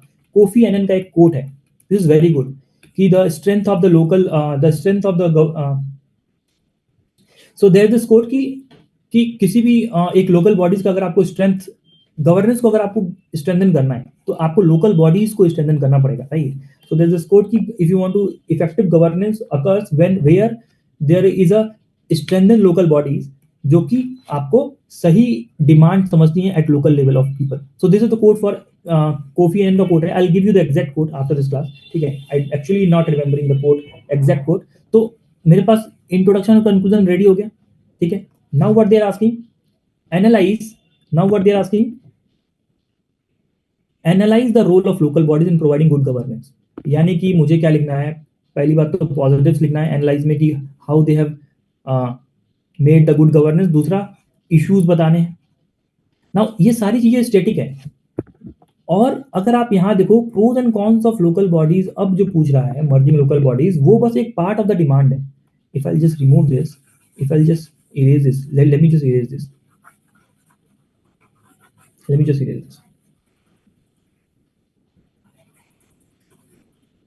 so this was the question which I said कि इंट्रो कंक्लूजन हमने बना के रखा, ठीक है। हमको पता चल गया कि गुड गवर्नेंस कैसे आता है लोकल बॉडीज के थ्रू, मैंने पॉजिटिव्स की बातें की, मैंने उसके इश्यूज भी बताए। अब जो ये वाला जो पार्ट है ना, pros and cons of merging local bodies, pros and cons, सिर्फ यही ऐसा पार्ट है एक क्वेश्चन का जो मुझे नहीं आता है एग्जाम में, right, and I will be able to manage that, मैं इसको मैनेज कर लूंगा, ठीक है। तो वेटरन का क्या रिएक्शन होता है कि एक स्पेसिफिक पार्ट मुझे नहीं आता क्वेश्चन का, वाइल जो बिगिनर होता है ना, जो उसको नहीं आता है वो उसी पे फोकस करके कहता है क्या कि मुझे पूरा क्वेश्चन ही नहीं आता। This is how the veteran aspirants manage the paper, ठीक है। वेटरन एस्पिरेंट जो पेपर को जो मैनेज करते हैं ना, this is how they manage, कि दे अंडरस्टूड कि एक पर्टिकुलर डिमांड ही है जो मुझे नहीं आती, अगर मुझे नहीं आती तो किसी को भी नहीं आती होगी, क्योंकि मैंने इतनी पढ़ाई की है micro theme wise, right. This is something new which has been opened up by UPSC, ठीक है। और बिगिनर एस्पिरेंट क्या करेगा, जो उसको नहीं आता है या जिसने एक बार मेंस दिया है, जिसको माइक्रो थीमेटिक प्रिपरेशन करने की, एनालिसिस करने की तरीका नहीं पता, वो इसी डिमांड को समझेगा कि यही पूरा क्वेश्चन है और वो शुरू से लेकर अंत तक अपने पूरे आंसर को गड़बड़ कर देगा। जबकि एक वेटरन एस्पिरेंट सिर्फ और सिर्फ यहाँ पे जेनरिक होगा, बाकी सारे जो पॉइंट्स हैं वो उसको बहुत अच्छे से हैंडल करके आने वाला है, राइट। तो यू नीड टू अंडरस्टैंड कि यूपीएससी हो सकता है कि सेम माइक्रो थीम के अंदर कुछ दूसरी डिमांड डाल के दे दे। Same way I will show you कि फंडामेंटल राइट का क्वेश्चन है, ये आपके लिए क्या होगा, ये आपके लिए I would say this is for you, this is be an assignment होगा, ठीक है। तो राइट टू प्राइवेसी पे क्वेश्चन आया हुआ है। अब राइट टू प्राइवेसी पे क्वेश्चन आया हुआ है तो राइट टू प्राइवेसी पे पहले भी क्वेश्चन आए हुए हैं, देखो यहाँ पे आए हुए हैं, ठीक है। इफ यू विल सी कि यहाँ पे भी आए हुए हैं, this one more, right to privacy, article 21, ठीक है। तो राइट टू प्राइवेसी पे आया हुआ फंडामेंटल राइट, तो इसका क्या मेरे पास कोई इंट्रोडक्शन रेडी होना चाहिए? हाँ, होना चाहिए। राइट टू प्राइवेसी में मेरे पास क्या इन्फॉर्मेशन है? पुत्ता स्वामी जजमेंट है, ठीक है। और क्या है कि पुत्ता स्वामी जजमेंट कौन से जजमेंट को ओवरटर्न करके ये आया था?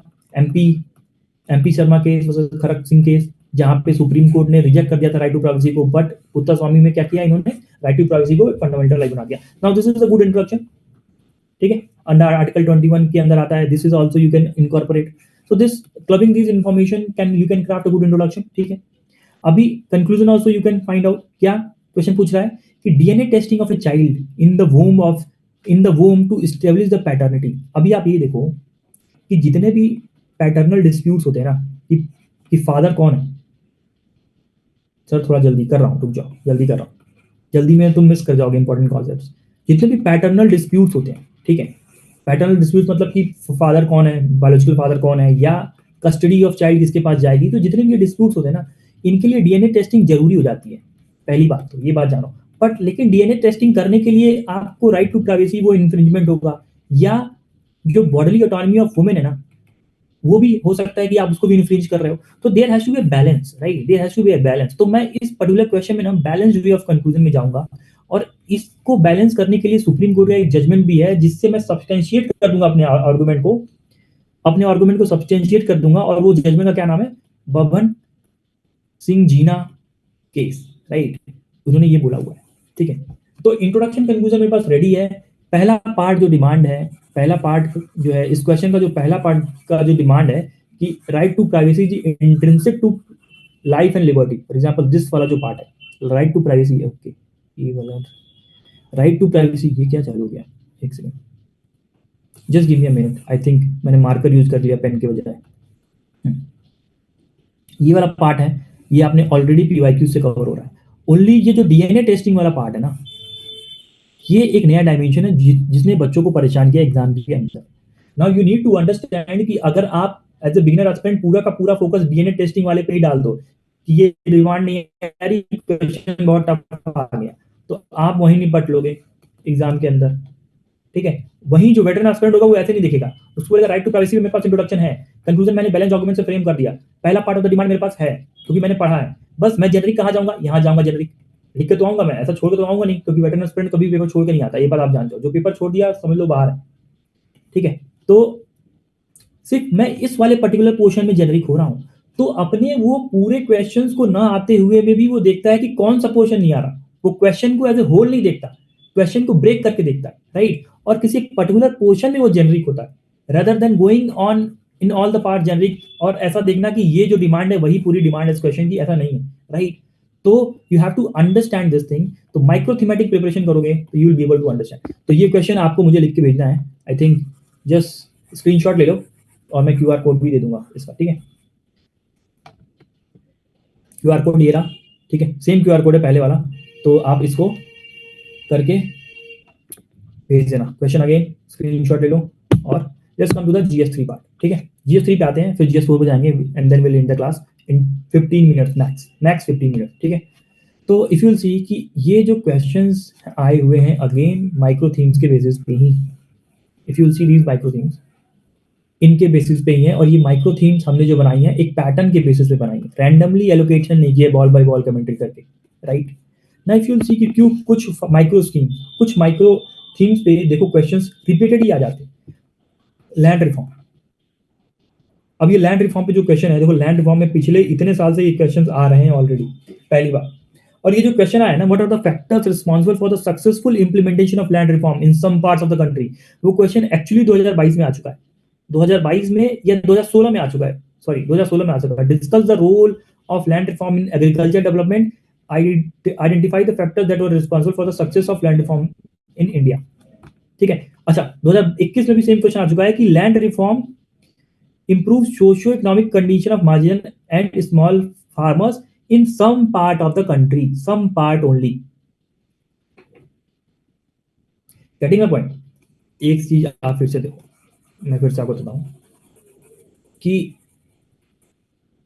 अगर आप इन दोनों क्वेश्चंस को क्लब करो, ठीक है, ये आप देखो, how did the land reform in some part of the country, क्यों लैंड रिफॉर्म कुछ पार्ट ऑफ द कंट्री में ही सक्सेसफुल हुआ था, for example like west Bengal या केरला या महाराष्ट्र के कुछ पार्ट्स में क्यों लैंड रिफॉर्म सक्सेसफुल हुआ था, this is the question, and बाकी जगहों पे क्यों नहीं सक्सेसफुल हो पाया था, this is the question, right. तो अगर आप देखो तो ये कुछ बहुत अलग क्वेश्चन तो बन के आया नहीं, ठीक है। अगर आपने माइक्रो थीमेटिक प्रिपरेशन की होती तो लैंड रिफॉर्म के लिए आपने इंट्रोडक्शन और कंक्लूजन पहले से रेडी कर लिए होते, ठीक है। अगर मैं लैंड रिफॉर्म के लिए अगर मुझे इंट्रोडक्शन या कंक्लूजन रेडी करना है तो मैं कैसे करूंगा, मैं सोचूंगा कैसे। तो लैंड रिफॉर्म के लिए मुझे अगर इंट्रोडक्शन सोचना है तो मैं बताऊंगा पहले व्हाट इज लैंड रिफॉर्म, थोड़ा सा एक एक्सप्लेनेशन दूंगा, ठीक है। क्या मैं आर्टिकल कोई कोट कर सकता हूँ क्या, हाँ मुझे याद आ रहा है 39B, I think this is the article, ठीक है, दिस इज द आर्टिकल। तीसरा ऑब्जेक्टिव क्या है लैंड रिफॉर्म का, वो बता दूंगा, सोशियो इकोनॉमिक जस्टिस, ठीक है, सोशियो इकोनॉमिक जस्टिस। तो can I use these 3 informations to craft introduction for land reform which will be a good introduction, ठीक है, हो जाएगा। कंक्लूजन, आपको पता है कि लैंड रिफॉर्म अभी तक हुआ नहीं, तो कैसे करा सकते हैं। एक तो आप केस स्टडी याद रखो, कर्नाटका का भूमि प्रोजेक्ट, तो केस स्टडी कैसे हर तय लूंगा मैं। दूसरा मैं क्या लूंगा, टेक्नोलॉजिकल इंटरवेंशन आजकल बहुत चल रहा है लैंड रिफॉर्म के लिए, स्वामित्व स्कीम फॉर एग्जाम्पल, ठीक है। So can I use these information as a suggestive tone in order to frame a conclusion, yes definitely I can do that, ठीक है। उसके बाद मेरे पास इंट्रोडक्शन कंक्लूजन रेडी हो गए, now I have the body part, जो कि मैं लैंड रिफॉर्म, जो कि ऑलरेडी पीवाईक्यूज में आ चुका है, राइट, ऑलरेडी पीवाईक्यूज में आ चुका है, बिकॉज वेस्ट बंगाल में क्यों सक्सेसफुल हुआ, बिकॉज ऑफ वेस्ट बंगाल में क्यों सक्सेसफुल हुआ, because the political will was there, right, political will was there, ठीक है। ऑल्सो कम्युनिस्ट गवर्नमेंट भी थी, ठीक है, which focus more on socio economic development, right, social justice पे जो ज्यादा बिलीव करती थी, अदर पार्ट्स में ऐसा नहीं था। तो this is the mainly that you can figure out कि किस तरीके से माइक्रो थीम्स के बेसिस पे पैटर्न फाइंड हो पा रहे हैं। तो अगर आपने इस लेवल ऑफ सेग्रीगेशन किया होगा ना, तो आपको एग्जाम के अंदर मैप कर कंटेंट लिखना बहुत आसान हो जाएगा। आपने रैंडमली अगर लैंड रिफॉर्म को कहीं ना कहीं बिना माइक्रो थीम के एनालिसिस के कहीं आपने अगर हमने रैंडमली क्वेश्चन बस सॉल्व किया है, तो वो चीज आपको हिट नहीं करेगी एग्जाम के अंदर। There has to be a pattern, तभी आपकी पिक्टोग्राफिक मेमोरी भी काम करती है, right. Okay, so this is a question for you, ये आप असाइनमेंट बनाओगे इसका, ठीक है। मैं इसमें कुछ नहीं बता रहा, आप इसमें आपको असाइनमेंट बनाना है। अगर आप देख लो तो बॉर्डर मैनेजमेंट एक माइक्रो थीम है, बॉर्डर मैनेजमेंट पे हर बार क्वेश्चन आया हुआ है। अगर आप देखो तो फ्यूल सी कि इंडिया म्यांमार बॉर्डर पे क्वेश्चन आया हुआ है, ठीक है। बॉर्डर मैनेजमेंट एक कॉम्प्लेक्स टास्क है, डिफिकल्ट टेरेन की वजह से, होस्टाइल रिलेशनशिप की वजह से, उस पर भी क्वेश्चन आया हुआ है। So now this is one of the part. और चाइना और पाकिस्तान का जो बॉर्डर की ये बात कर रहे हैं, अगर आप देखोगे तो हियर यू कैन फाइंड कि चाइना पाकिस्तान पे एक पीवाईक्यू भी आ चुका है, line of control Pakistan and Bangladesh border पे आ चुका है, म्यांमार पाकिस्तान बांग्लादेश बॉर्डर। और सिक्योरिटी फोर्सेस कौन सी उस पर ऑपरेट करती हैं, तो सिक्योरिटी फोर्सेस के मैंडेट में भी, यानी कि 2 माइक्रो थीम का क्रॉस करके इन्होंने एक ये क्वेश्चन बनाया हुआ है, 2 माइक्रो थीम्स का क्रॉस करके क्वेश्चन बनाया, ठीक है। तो आप ऐसे भी कंटेंट को मैप कर पाओगे। तो this is the homework for you, assignment है, आप इसका क्वेश्चन को स्क्रीनशॉट ले लो और you have to send it on this, ठीक है। तो लगभग 3-4 क्वेश्चन मैं आपको दूंगा, आप अगर उसको सॉल्व करके अच्छे से भेजोगे तो डेफिनेटली आई कनेक्ट, अगर आप कुछ नहीं लिखोगे तो डेफिनेटली आई नॉट कनेक्ट, ठीक है। तो डिजास्टर से जो भी क्वेश्चंस आए थे हमारे पूरे के पूरे सिमिलर थे। अगर आप देखो सेंडाई फ्रेमवर्क पे पहले भी क्वेश्चन आ चुका है 2018 में, 2024 में पूछ लिया उन्होंने, सेम पूछ लिया, ठीक है। अगर आप देखो अर्बन फ्लड्स पे 2016 में क्वेश्चन आ चुका है, 2024 में भी same flooding in urban area पूछ लिया। सो माइक्रो थीमेटिक प्रिपरेशन आपको ना इंट्रोडक्शन कंक्लूजन के साथ रेडी रखती है, आपको बॉडी के बहुत सारे डायमेंशंस के साथ रेडी रखती है, नोट्स कंसोलिडेट करा देती है, ताकि आप कंटेंट को मैप कर पाओ फटाफट अपने रियल एग्जाम में, right. Let's come to the GS4, this is the last part, जल्दी से 10 मिनट में खत्म करेंगे एंड तब आपको कुछ बेटर अंडरस्टैंडिंग और मिल जाएगी GS4 की, ठीक है। तो जितने भी ये क्वेश्चन है ना, और जितने भी ये क्वेश्चन जो आए हुए हैं, ये सारी की सारी पहले आई हुई माइक्रो थीम के साथ लिंक हो जाते हैं, सारी की सारी, ठीक है। अगर मैं आपको दिखाऊं तो अप्लाइड एथिक्स पे पहले भी यूपीएससी इतने सारे क्वेश्चन पूछ चुकी है। अगर आप देखो तो ग्लोबल वार्मिंग, क्लाइमेट चेंज, ये किस पे है, एनवायरमेंट एथिक्स पे क्वेश्चन आया हुआ है। एप्लीकेशन ऑफ एआई, ठीक है, यहाँ पे ये क्वेश्चन पूछा है एप्लीकेशन ऑफ एआई पे। आप यहाँ देखो इन्होंने पहले इंटरनेट एक्सपेंशन पे, करंट और ऑनलाइन मेथोडोलॉजी पे, इस सारों पे क्वेश्चन पूछ चुका हुआ है, ठीक है। So now if you have prepared all these things dimensions here, तो आपके लिए ये आंसर करना, इन दोनों को आंसर करना बहुत ही इजी हो जाता, because you have been prepared with this particular thing, ठीक है। तो जरा मैं आपको बता देता हूं कि अप्लाइड एथिक्स होता क्या है, थोड़ा सा मैं आपको बताता हूँ, जस्ट 2 मिनट लूंगा, ज़्यादा नहीं लूंगा। अप्लाइड एथिक्स वो होता है कि आप एनालिसिस करते हो, किस चीज़ की एनालिसिस करते हो, you analyse those controversial moral issues, ठीक है, कॉन्ट्रोवर्शियल मॉरल इश्यूज को आप एनालाइज करते हो अप्लाइड एथिक्स में। फॉर एग्जाम्पल, अब इसका एग्जाम्पल क्या है, जैसे मान लो कि अबॉर्शन होना चाहिए या नहीं होना चाहिए, इट्स गुड और बैड, राइट। या इथनेशिया की आप बात करते हो कि अगर कोई पेन से सफरिंग हो रहा है तो उसको मार दें, मतलब मार दें मतलब ऐसे नहीं मार दें, लेकिन हाँ, क्या उसको पेनफुल डेथ जिसकी होने वाली है, फॉर एग्जाम्पल जो कैंसर से पेशेंट सफर कर रहा है, can we give him a peaceful death, तो this is euthanasia, right. Same अगर आप देखो तो रोल ऑफ एआई हो गया, या आप देखोगे इंटरनेट के एक्सपेंशन से, या बायोटेक्नोलॉजी जो है, बिकॉज टेक्नोलॉजी हैज डेवलप्ड, और उसकी वजह से जो भी मॉरल या इथिकल जो इश्यूज क्रिएट हो रहे हैं, that all goes into the applied ethics. So applied ethics is a very favourite micro topic, micro theme of the UPSC, जहां पे क्वेश्चन वो पूछता ही पूछता है। इन्वायरमेंट वर्सेस डेवलपमेंट, ये भी एक कंट्रोवर्शियल इशू है जिसपे वो क्वेश्चन पूछता है, ठीक है। Environment versus development, online methodology पे पूछ रहा है। अब आपको पता है कि online methodology has become a part of everyday life, ठीक है, विदाउट ऑनलाइन ये वेबिनार भी नहीं हो पाता, राइट। बट ऑनलाइन होने की वजह से क्या हो रहा है, there are some abuses, online abuse भी आ रहा है, now it has become a controversial issue, now this has become a part of applied ethics. So अगर आप माइक्रो थीम्स को ढंग से पकड़ रहे हो ना, तो you will be able to solve the questions which are coming into the examination, और आपको हिट भी मिलेगा, राइट। आई शो यू कि अगर मुझे ये एआई वाला अगर आंसर लिखना होता तो मैं कैसे लिखता। I show you this quickly, let me add one page, फिर एक क्वेश्चन मैं आपको असाइनमेंट दे दूंगा, ठीक है।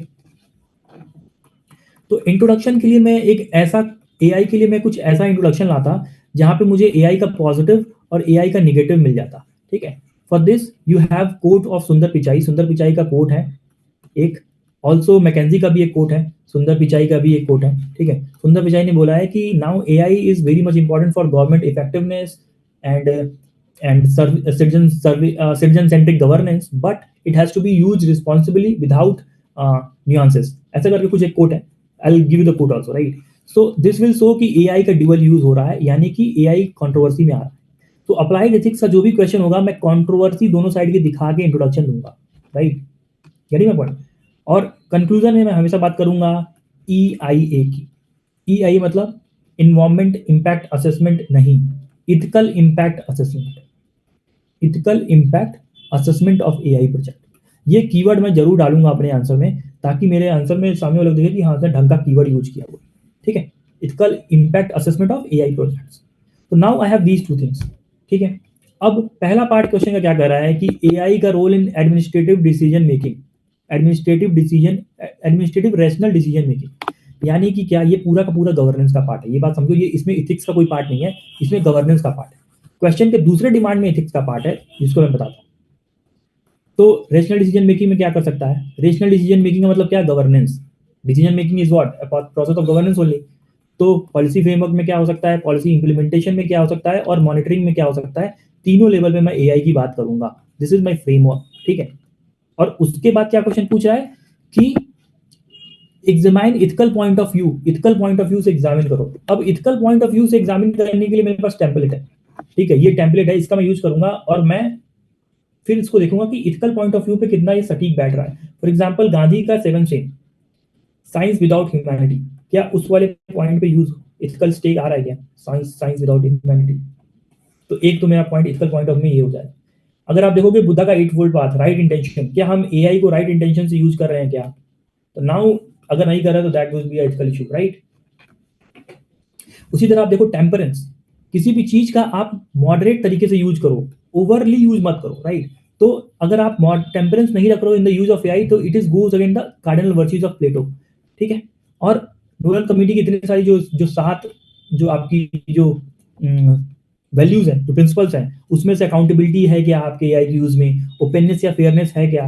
तो ऑल दीज थिंग्स का पॉइंट का यूज करके मैं पूरा का पूरा आंसर लिख देता इस अप्लाइड एथिक्स का, और मुझे पूरी गारंटी है कि मैं बाकियों से एक एबव एवरेज आंसर लिख के आता, राइट।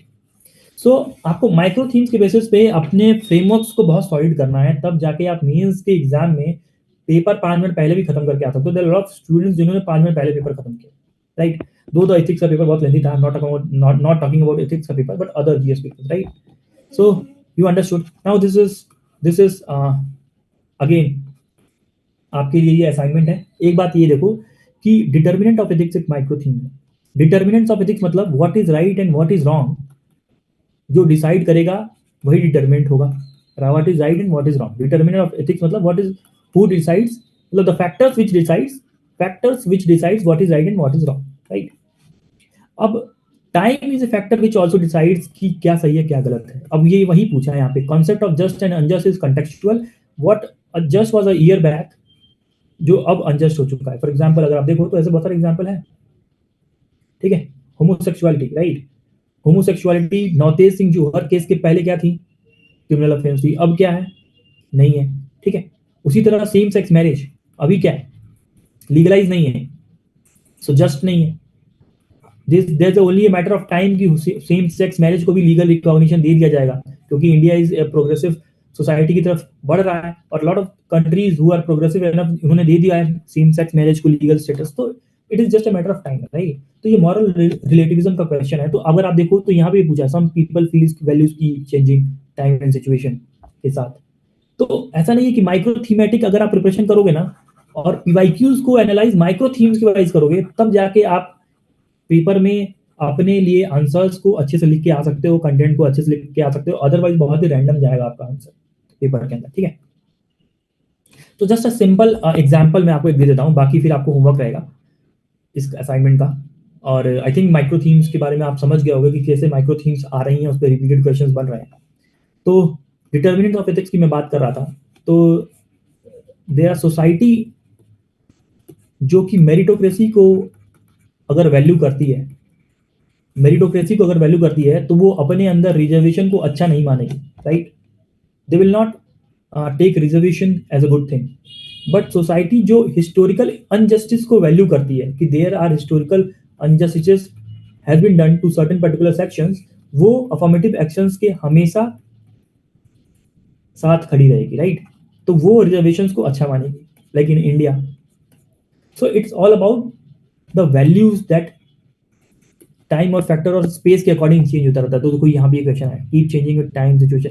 मे भी आगे चल के हम हो सकता है कि रिजर्वेशन को हटा दें with respect to time. Time में आगे जाके मे भी हम इस चीज को हटा दें, तो टाइम के साथ हमारी वैल्यू चेंज होती रहती है, right.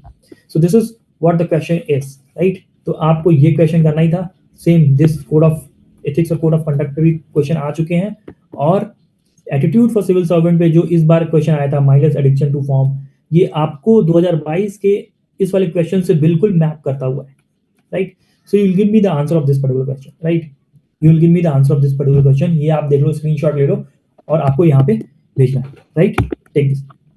So from this I think micro theme के बारे में आपको समझ में आ गया होगा कि माइक्रो थीम के पैटर्न के बेसिस पे अगर आप प्रिपरेशन करते हो तो आपकी प्रिपरेशन बहुत ही पैटर्न वाइज होगी, कंसोलिडेटेड होगी, और you will be able to map the content in the real mains examination. और आपको 50 to 70% का डेफिनेटली हिट मिलेगा in your real mains examination, right. ठीक है. So from this is end, this is it from my side. I think Prayas sir will come and he will take this, right. Yeah. Can you Okay. let So me just share? Let me. हाँ, so just this was the Yeah. last Yeah. कि Yeah. how our student of Smash Mains जो कि हमको बता रहे थे कि after कि how our Smash Mains program and overall experience was quite good. अगर आप देखोगे तो this is how we actually take one to one session, right. 1-to-1 session लेके इस तरह की एनालिसिस पे हम बात करते हैं. और लगभग हमारे 12 टेस्ट हमने जीएस के दिए थे बिटवीन प्रीलिम्स एंड मेंस, ठीक है. और इस तरह की एनालिसिस देते देते 12 टेस्ट यानी कि 12 घंटे ये अप्रॉक्स हम बच्चों के साथ अलग अलग तरह की एनालिसिस को डिस्कस करते हैं. तो डेफिनेटली उसका जो पैटर्न है, सोचने का जो तरीका है, वो ब्रॉडन हो जाता है और वो डेफिनेटली बहुत अच्छा करके आता है, right. So I will hand over to you Prayas sir. Okay, I will unshare this. Folks, आप लोगों में से बहुत सारे लोग पीडीएफ के लिए पूछ रहे हैं. I will do it right now. मैं अभी शेयर कर देता हूँ, जिससे मुझे बोलना ही नहीं है कि व्हाट्सएप करो, ईमेल करो. बहुत सारे बच्चों को उसमें मिलता नहीं है, तो हम अभी कर देते हैं. जब तक मैं डाउनलोड कर रहा हूँ, because I have to download the PDF ना, ये एक पीपीटी पे होता है. मुझे बस आपसे एक ही फेवर चाहिए कि आप देखो these sessions. I hope you found this session valuable. थोड़ी डेप्थ होगी, हम फालतू ऊपर ऊपर की बकवास बकवास नहीं कर रहे हैं, वो तो यूट्यूब है उसके लिए, बकवास के लिए, ठीक है। बट हम अगर एक क्लोज्ड सेशन कर रहे हैं तो हमको बहुत ये चाहिए कि यार कोई बच्चा अगर 1 घंटा बैठा है तो वी मेक श्योर कि यार, जैसे मैंने बोला था ना शुरू में, कि आप 1 घंटे बाद थोड़ा स्मार्ट और 20% बेटर होके जाओ। तो अगर आप फीडबैक दोगे ना हमें, तो we will keep coming up with these free sessions. हमको we don't want to charge for these things, ठीक है। We have programmes which will help us कि हम ऐसे सेशंस करते रहे। तो मैं एक लिंक डाल रहा हूँ आपके चैट पे, मुश्किल से 2 मिनट लगेगा। आप बस just right your feedback about civils daily और दिस सेशन। तब तक आई एम डाउनलोडिंग द आपका अरविंद सर का जो पीडीएफ है। या Suryansh, we have to, like we, I am sorry it was slightly fast, but we have to make sure कि सारे बच्चों का time, you know, we can't take their time for granted. So we'll try to be slightly at pace next time. Please give us some feedback so that we keep coming. It will just take me 1 more minute to download. It's already downloading. Arvind sir is here. So अगर आपको कोई doubt है तो आप last तक थोड़ा रुक जाओ, मुश्किल से 10 मिनट और है बस session, then you can ask. And then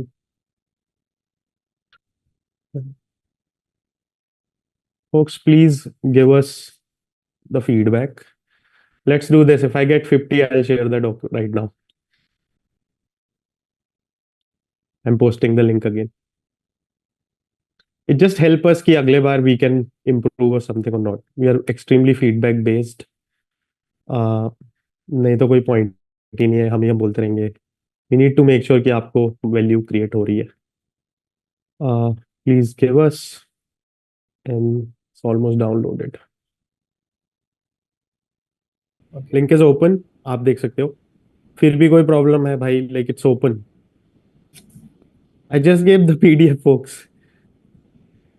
अरे भाई, link is open. Maybe you guys are not using any Google login or something, but is there someone who can write कि I can see the document? एक बार अगर किसी का हो गया access तो बता दो। Are there people who are able to? You see, a lot of people can see. I'm telling you, there's something wrong. See, Got it, sir. I it's can. it's a open, yeah, it's a open link, folks. I'll just quickly summarize. I hope the session was valuable. Just want to say कि आपको अगर किसी को जज करना है, the place that you want to prepare with the people that you can trust, आपके पास दो ही चीजें हैं, कंटेंट कैसा है और उनके पास एम्पैथी है कि नहीं, और मेंटरशिप में वैल्यू क्रिएट होती है कि नहीं, ठीक है। The end of course at the end of the day rank आनी चाहिए, आउटकम निकलना चाहिए, और हर किसी का नहीं होता है। So these logics and argument की सबका हो जाना चाहिए था आपके प्रोग्राम से, that's not how it works. You not magician. what we can do is when we see someone who has a basic potential and is ready to work with us, हम फिर पीछे नहीं हटते हैं। The second thing is your content stand alone doesn't work, your mentorship alone doesn't work. Both have to make each other better, and that's how we create the difference, right? Like that's when you can say कि बच्चे का content अच्छा हो चुका है, now can we make sure that they are articulating and performing good in their test, etc. So all these of efforts of making content better, making mentorship better, is to make sure यार कि आप minimum number of attempt दो, हर साल fight मत मारो। जो usual preparation है, ये जो यूजुअल पाथ है, उस वो फाइट छोड़ के आप बहुत ही शार्प प्रिपरेशन कर सकते हो। One of the example is Arvind sir ने आपको पिछले 30 40 50 मिनट्स में बताया कि यार माइक्रो थीम्स की प्रिडिक्शन 50% से तो ऊपर है। नाउ अब इसको ऐसे मत समझना ये कर लेंगे तो बस हो गया, but you have to be intelligent about the fact कि यार there are certain topics and themes जो हर साल आ ही रही है, और मेरे पास कोई आर्ग्यूमेंट नहीं है to not become better at those topics. मतलब मुझे तो वो तो मतलब मेरे लिए तो they should become like a back of my hand. So if I cover these 50 60 micro themes, you should be feeling insured. मतलब आपको इंश्योरेंस टाइप फील होना चाहिए कि हाँ मेरी प्रिपरेशन मेरे हाथ में है। और trust me, like Arvind sir, I have this question, imagine if one of these, ये जो बच्चे हैं अपने पास अभी 160 people, imagine even if 1% takes this session seriously, आप मुझे बता सकते like what are the chances of coming closer to qualifying the exam? मतलब how much I does think it increase the chances, certainty? अगर कोई एक बच्चा भी सीरियस ले ले कि यार मैं इनकी बात मानने के लिए तैयार हूँ, बताओ, if I they think do the micro theme approach, क्या लगता है? see, I'll tell you because I have this subject. क्योंकि I was working with prelims और mains के बीच में बहुत सारे हम लोग aspirants के साथ काम कर रहे थे, and we had a batch of I think 300 people. among them I'll say कि only 20 people were there जो कि इन माइक्रो थीम्स को और इन तरीके से चीज़ों को फॉलो कर रहे थे, राइट? तो जो 15,000 का जो बैच जो एग्जाम दे रहा है मेंस का, मेन जो टारगेट है वो 5,000 बच्चों में ही फाइट हो रही है। So if you are the person who is following the micro theme, तो तुम मेंस तो निकाल के 3,000 में आ ही रहे, इंटरव्यू कॉल तुमको आ ही रही, right? This is the thing that I can show. Yeah. Yeah, I mean, of course, there's at the end of the day हर चीज में लक होता है, बट आप जितना कंट्रोल कर सकते हो दोस्तों, आप उतना तो कंट्रोल करके जाओ यार। सामने से प्रूफ है कि यार ये सब यूपीएससी पूछे जा रहे हैं, आप वो थोड़ी ना हल्के में ले सकते हो। ठीक है, तो द गेम इज टू, आपका कंटेंट, आपकी मेंटरशिप अच्छी करनी चाहिए। मेंटरशिप, आपका content both has to build top of each other. यहाँ पे मेंटरशिप फेजेस में होती है, first phase, second phase, third, fourth phase. ये सब वेबसाइट पे अवेलेबल है, if you want to explore you can. This is the way we track you. ये कोई program, no program comes closer to it. Over 80% people stick to their task, to their mentorship and everyone. वो जो normal classroom में हजारों में बिठाल के कर रहे हो तो कर लो, नहीं कर रहे हो तो नहीं करो, no one cares. We don't operate like this. This is how, this is not your dashboard. ये हर एक ईच मेंटर का डैशबोर्ड है कि ये सब असाइन हो चुका है, ये कॉल जो आ चुका है, इतना मेंटोरशिप हो चुका है, बच्चा यहाँ पहुंच चुका है, इतने टेस्ट दे दिए, इतने मैंने फीडबैक कॉल ले लिए। एंड अगर कोई मेंटर स्लैक होता है तो we jump on it immediately कि भैया बच्चा स्लैक कैसे हो रहा है, पीछे कैसे हो रहा है। इतनी विजिबिलिटी है सिस्टम में, so that we can come back and actually talk to the kid, call the kid, etcetera. One of the most busiest of the teams at CD is first content, second is mentorship. दिन भर बस यही चलता रहता है कि आज कितने बच्चों से बात हुई, कितना कंटेंट निकला है, कितने डेप्थ में हमने कंटेंट क्रैक कर लिया है, क्या नहीं कर लिया है। And we don't act like we want to shout about कि हमने इतने रैंकर कर दिया et cetera, because we believe in working very quietly back end पे। But it just makes us proud as a team कि बहुत सारे बच्चे still come back and show the gratitude and write things for us. That's what it is. If you are someone who is repeating the attempt this year, there's a program called PYQ Samiksha. Last 400 plus PYQs live answer writing classes hai. You can explore this. This is how it will be done. Subham sir खुद लिखेंगे। We have Smash Mains program. Arvind sir जिन्होंने लिया है, he is the one who will be taking care of Smash Mains. And we also have our main core program, UAP, launching for October. All of this you can explore if in case you are attempting for the first time or second time. If you are a veteran, Smash or PYQ Samiksha is the one for you. UAP probably is mostly for one or second attempt people. ठीक है, as promised, आपको सारा content चाहिए था, ये सारा content इस QR पे है, आप इसको ले लो। एंड अगर फिर भी, मुझे नहीं लगता इसमें प्रॉब्लम होगी, बट अगर फिर भी there are people, sir access नहीं हो रहा, सर नहीं हो रहा, फिर भी अगर कोई इशू है तो व्हाट्सएप कर लेना। नीचे व्हाट्सएप लिंक होगी, team must be putting up the WhatsApp link. तो बाय द वे, ये सारी चीजें जो आप देख रहे हो, ये एक बार नहीं है, मतलब this is a repeated content. So when you see micro themes and etcetera, इसी ड्राइव पे अपलोड होता रहेगा। So from next session, you don't need to ask sir where to find it. This is the UPSC Civis Daily का kit, हम इसी में ही upload करते रहेंगे। Tomorrow when you will see the same thing again, you will find something new there. ठीक है, तो अगर कुछ लैक लग रहा है अभी आपको, तो वो आता जाएगा, it will keep coming. Where will I find PDF? ये दे तो दिया आपको। Annotated NCERT भी वहीं पे अपलोडेड है, सब कुछ यहीं पे ही होएगा। प्लीज माइक्रो थीम वो भी वहीं पे है दोस्त, तो कुछ लिखा हुआ है माइक्रो थीम, आप चेक तो करो।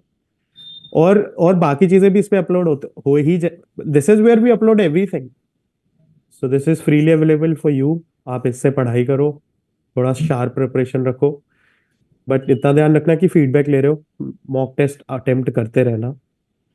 And make sure, see spreadsheet is not applicable और यूजफुल फॉर यू।